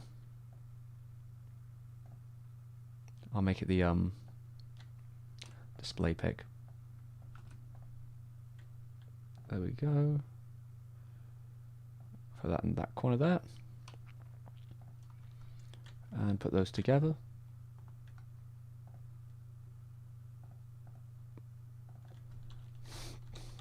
One left. God damn it. Oh my God, what have I done? Why did it take that so long? Alright. Sakura is definitely Moe.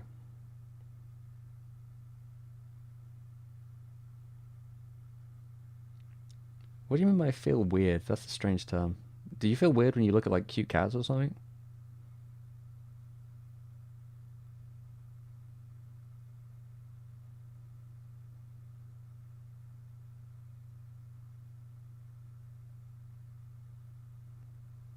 You're making I don't know what YouTube Sings is. But yeah, I don't know. I'm not good at things off the top of my head. I wouldn't be able to tell you. You're asking the wrong person. Yeah, I screenshot it. I screenshot that that NFT. I did it.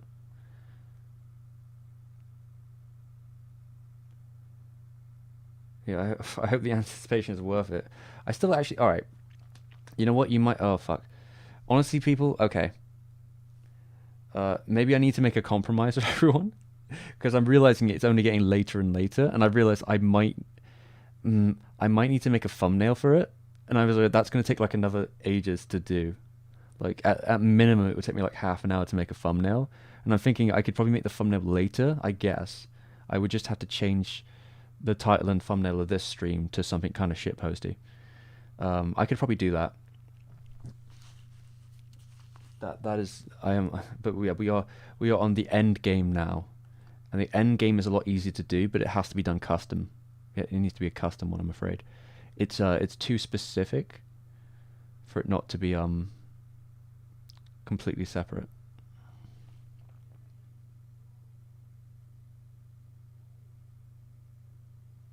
Just chatting usually. It has to be something different than just chatting. Correct. I mean, I'm just chatting right now. To be fair, I certainly am not doing anything else important than fucking bullshitting myself.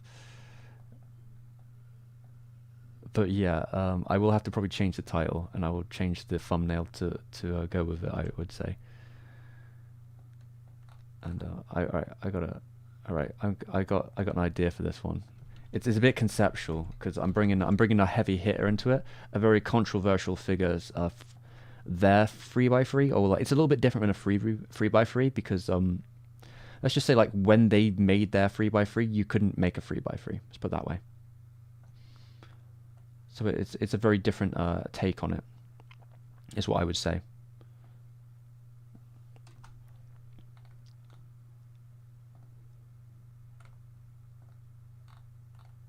Yeah, so it's going to look a little different,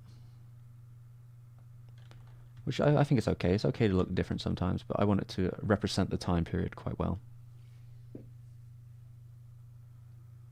Yeah, you can't rush perfection, I guess. Download anything you have. If you have the option to download, so if you had the option to download a car, you should 110% do it, everyone. I'm telling you right now, if you can download a car, if it's for a video game, if it's a real car, download that shit. If your printer can print out a car, do it, man. I mean, to be fair, cars are expensive, but I mean, it's probably easier to run a car if you could print it out of your printer, right?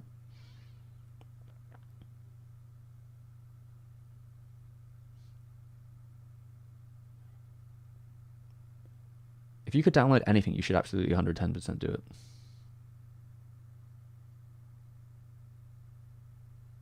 You could download a scooter too.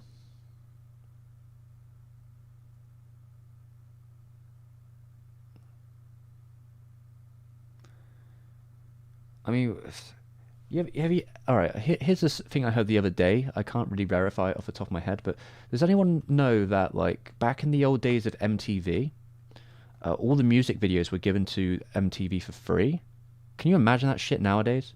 Like, isn't that kind of wild to hear, though? That, like, once upon a time, companies understood that, like, giving something to people for free so they talk about it is really good publishing, and now that just isn't the case. Like, that just doesn't happen in the same way anymore. So, like, whenever I talk about a music video, to be fair, usually music videos don't have copy claim on the imagery, it's the music, but that still doesn't really help. But, like, yeah, that makes it just as bad, but, like, you can probably, I mean, I'm going to try something in a minute, where, like, I might show some music videos, but I'm going to mute them and just show the imagery and see if that gets me in trouble or not.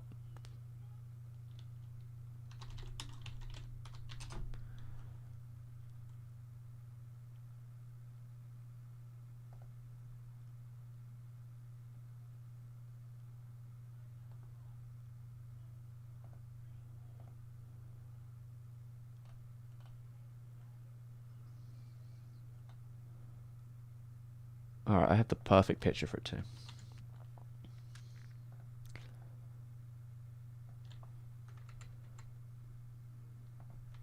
Right, now the way I do this chart might be a little bit more difficult though, to be fair. So I'm gonna have to it it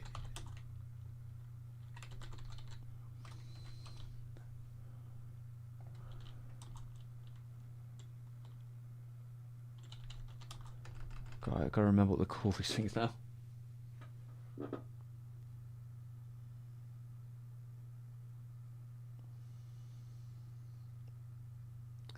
I don't think 3D printing's there yet. Yeah, that's not the point. I still say the option's there. You should still download it.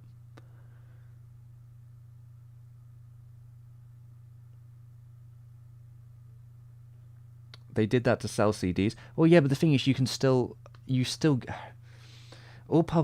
publicity of it is still a good way of doing it. I mean, to be fair, it would have been cassette tapes at first because we're talking like MTV starts like early 80s. But that doesn't make a difference. That still the point is that they're showing something to get people. I mean, people will still buy it or still do something with it, or still the predominance of it can be. There can be a lot of benefits from something that comes from like showing it to people, because people don't tend to just buy stuff on a whim. They need to have some exposure to it in the first place.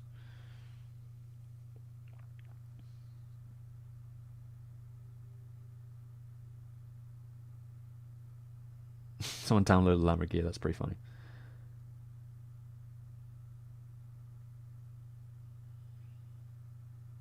Yeah, I mean, I understand what the fair use laws are, but the thing is, YouTube doesn't play by the rules.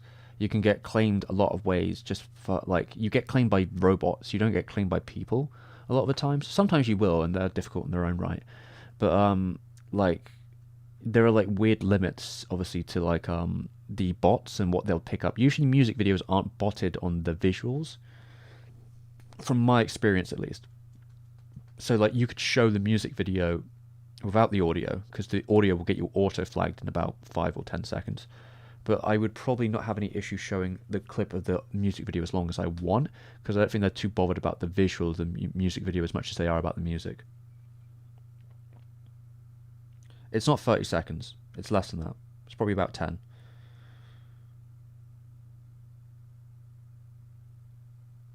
Oh, that's a shame that it got copyright strike there. Yeah, if you your video was definitely fair use, so like if you argue it, you'll definitely win.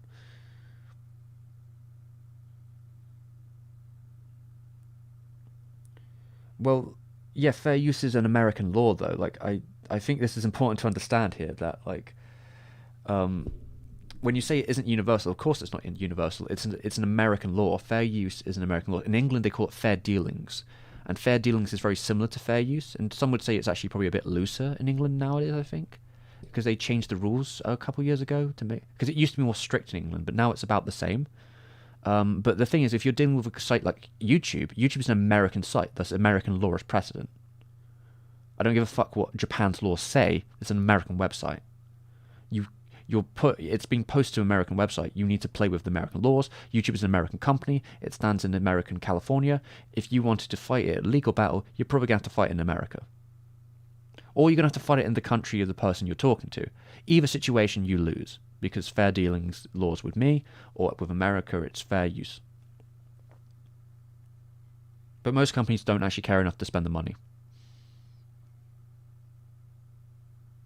Oh, if it's almost been 2 weeks, yeah, you'll probably get it back any day now.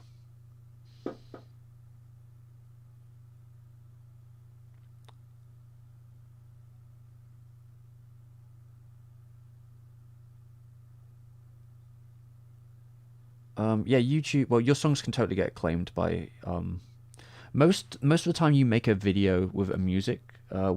Most of the time you make a video on YouTube where your music is in it. If you're on a label, it will always get claimed by the bots. Like you'll see it like every like music video on YouTube is claimed by the bots. Um, that's just how it works. But yeah, like sometimes random people will try and claim your video. But the problem usually is that you can be like, "Hey YouTube, I own this thing," and some randomer says they own it, and you haven't like back forwarded it, and YouTube will just be like, "Oh, just run the system, just give him your address and everything, just give the stranger your all your personal details," because obviously if they don't own it, they can't sue you. It's just like, motherfucker, you should be on top of this. Like if I can prove I own it, you should take their claim away instantly. Like. Oh, yeah, but you know that YouTube copyright claims is a bit of a circle jerk. I'm sure I've already had my fair share of talking about it in the past, because I deal with it like pretty frequently. I haven't had to deal with it in a while though. At least I haven't had another copy strike in a little bit. But I shouldn't say that because I'll probably get one like tomorrow. Now I've said that. that's just how it goes.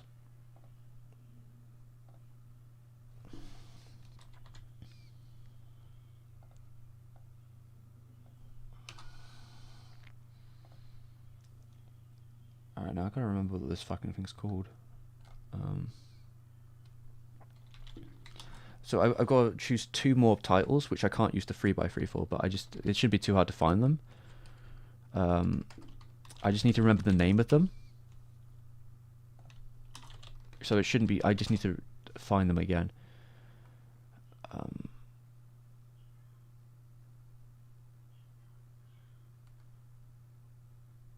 Okay. Yeah, okay, I got the name now. I just need to get the images now.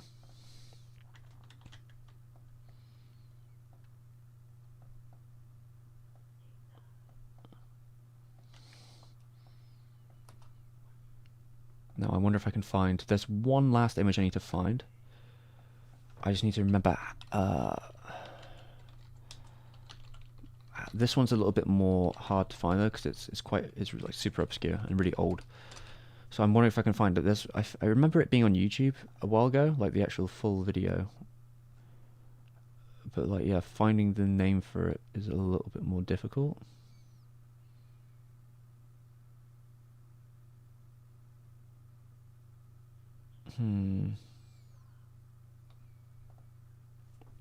Is this the image? Yeah, it's called Sea Eagles.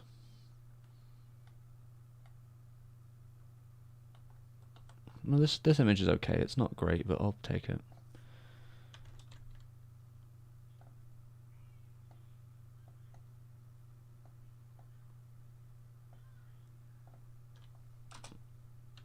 And then,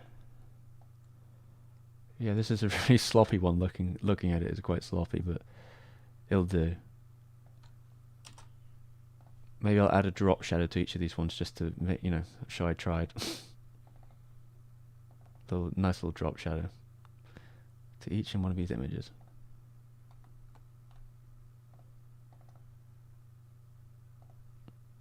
There we go.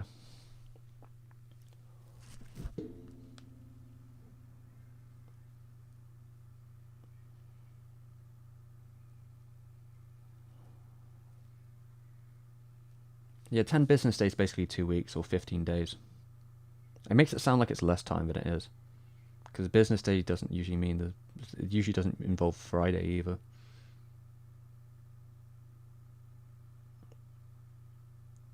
Someone in Japan recently got arrested for making... I mean, you're going to have to check that up because I don't believe that really, but it would depend how they do it too, because obviously the laws in Japan are different than they are here.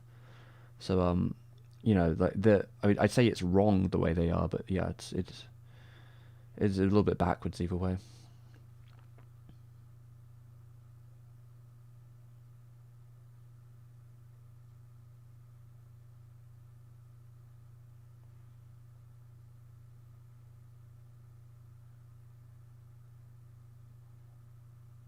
Oh no, YouTube is absolutely at fault.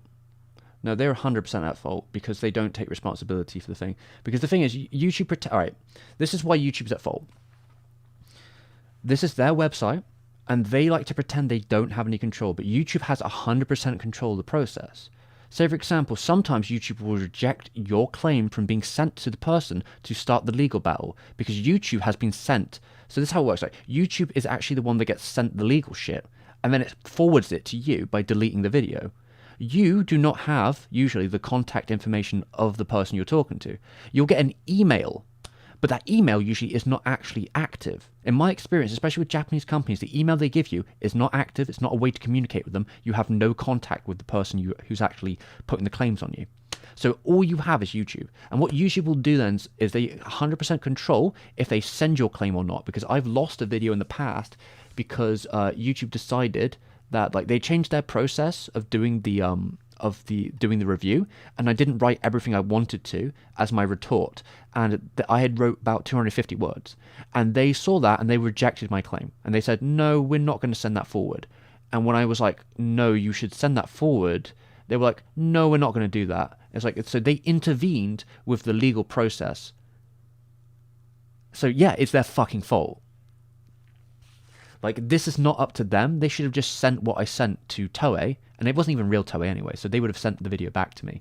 But because they intervened with the process and they decided it was not an official claim automatically through bots, not through an actual person, and I couldn't actually talk to anyone because there's no one to talk to right now, especially at the time because it was like COVID. It was like the height of COVID, so they didn't even have staff to talk to. And when I did eventually talk to someone, they're all useless. None of them are actually helping you. Like, YouTube's system is built broken. Like, the I think the DCMA is also kind of broken, but like there's ways to make there's a system to it. You know, you wait a couple days and also a real DMCA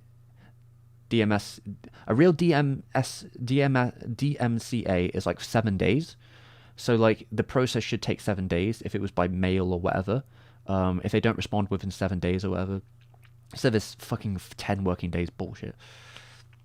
So yeah, like I would absolutely put the fault on YouTube for not helping you, because YouTube will just let people file false claims on your videos when they have no proof they own them, which was not something that in the real world you would be able to do with any force of effect. Like if you sent someone a letter to their like business address that was like, I own your song, you'd be like, all right, mate, okay, yeah, all right, good luck with that. It's like, but in YouTube's case, YouTube will take that fake claim and then delete your song, and then you have to like prove that you own it, which is also kind of impossible because YouTube gives you no option to prove that you own it. There is sometimes options about licensing, like if someone claims the money off a video, and then you know I have the license for that song, you can put that option in. But like, yeah, if it comes down to like a legal claim, there's no way where YouTube can. And it's because they don't want to interfere, but like at the same time, they don't ask for proof on the other side, which is where the huge imbalance comes. So like anyone can just do that shit.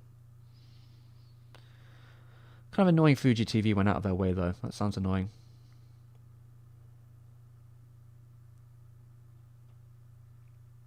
Well, the thing is, you need to be able to contact someone. So if someone gives you a fake email or the email they don't use, then it's not really a contact.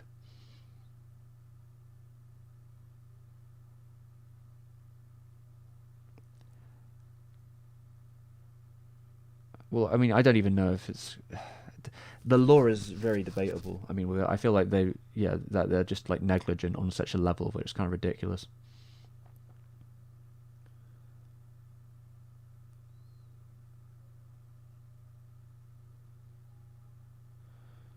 Um, if you put multiple small songs and place them in your video, if you do get claimed, you can counterclaim yourself to get most of the money. I don't think that's true.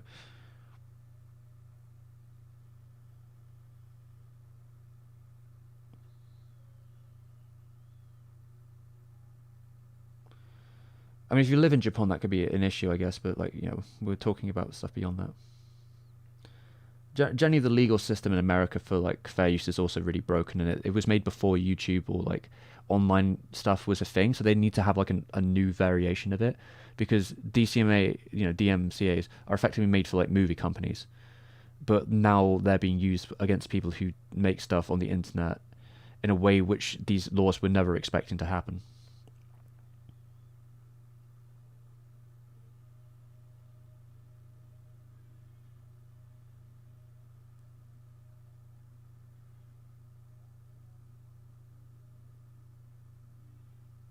Yeah, it doesn't work within the digital age at all. I find it kind of sickening that YouTube has like such, because I've seen it happen multiple times, but like I kind of get really annoyed when YouTube just lets anyone claim anything, even though they have no evidence. Because you'll hear these stories, like what I heard about, like there was a spree of Toei claims, which is the one that got one of my random videos from like 2-3 years ago, and from what I was told, like it wasn't Toei even doing it. It was like it was a complete randomer. So I'm just thinking, like, how did this randomer prove that they own Toei films? I'm just like, this to me is baffling. Same with like another copyright strike I got from King Records a couple months back, where King Records, who doesn't represent Miria Takeuchi, claimed one of my videos, which was specifically a best or worst of Miria Takeuchi. There was not, I don't believe, a single anime clip in it. There might have been one from something they definitely don't own. Katakawa own it.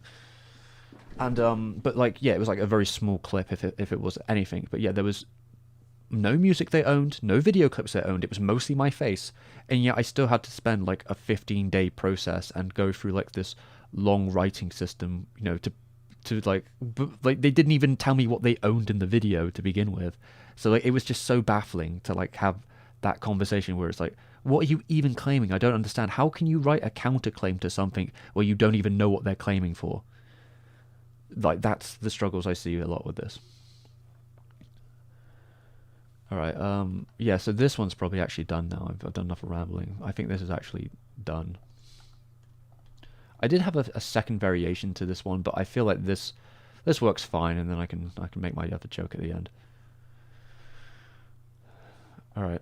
But my stomach hurt. Oh my god, my stomach actually hurts. Okay. What time is it now? You know what? It's getting very late. All right. I'm afraid, fellas. I'm sorry to say it. I'm probably gonna have to do this a different day. I need to make dinner. I actually have to be in call with someone quite soon as well. I promised I would, or I would go a bit longer. But like, yeah, I feel like I feel really bad for doing it because I've spent so long like hyping this up. Maybe on Wednesday I'll just do this. I'll just come on Wednesday, do a whole hour and a half, and just do the list and be on it and go through it. It couldn't take me more than an hour to do, I don't think. But like, yeah, I feel like right now I wouldn't do it as good.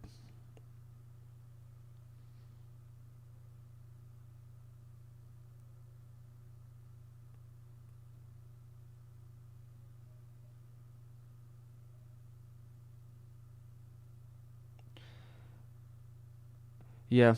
I mean, I would probably went a bit longer, but like I said, I have prior engagements, and I should eat some dinner first. And my stomach's starting to play up, which for a man with IBS is not a good sign. I probably need to take some tablets and take it quite calm, or I'm gonna like be crawling on the floor. But yeah, on Wednesday, I'll say this, like on Wednesday I'll do like an hour stream. I'll have the thumbnail ready and I'll just do it. I'll go through it for like an hour and 10, because that's probably a good time to do it. It may even take me less, but maybe I'll have like a prep and down. But I've got what, like 1, 2, 3, 4, 5, 6, 7, 8, 9, 10, 11, 12, 13 people on this list. So I think that's a good number. That's what I would say is a good number.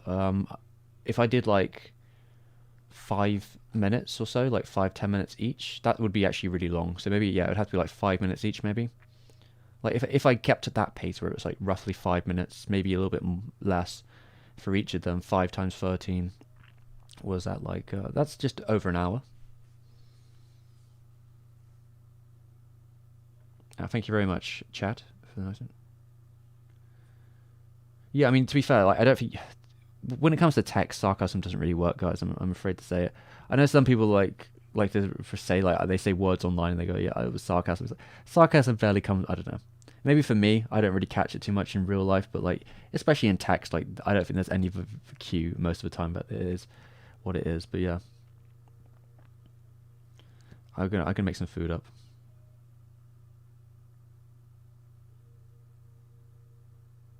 Anyway, thank everyone for the nice comments, and I hope you took my. God, I've been like such a scatter. Like, I would probably be more consistent if I was doing one thing, but trying to do these two things, one of them being very meticulous at the same time, makes it so hard to talk for me. But I did my best. I hope people enjoyed the ramble of the stream. It would have been nicer if I could have showed people, but I didn't want to spoil the surprise, because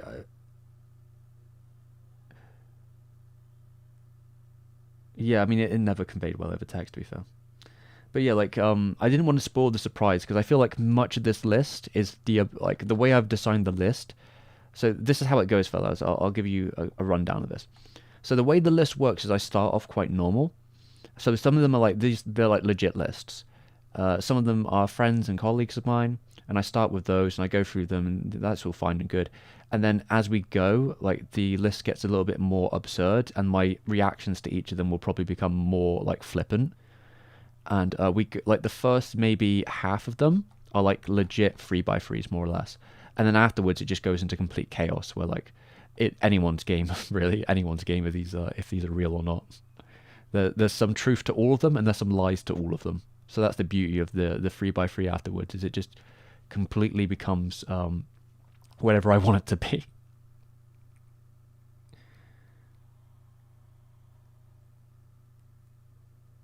Yeah, I mean, that's how it goes.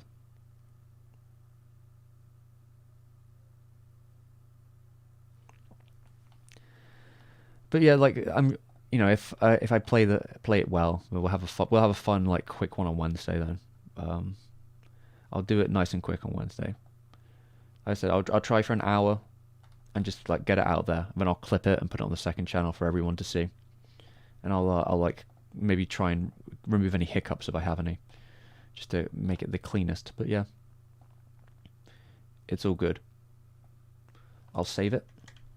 It's saved, everyone. It's a safe list now. I'll remove that one. There we go. There we go. I'll go back to. Okay, now I can see the screen again. Okay. Yeah, we did 3.5 ish. So yeah, I think that's okay time wise. All right. Anyway, definitely need to make some dinner now. Thank you for checking out the stream, and I'll see everyone Wednesday if they want to check out when we actually finally do this. I'll probably do it Wednesday. Maybe I'll make a thing on the community tab and say I'm doing it on Wednesday when I finish making the thumbnail. See you then.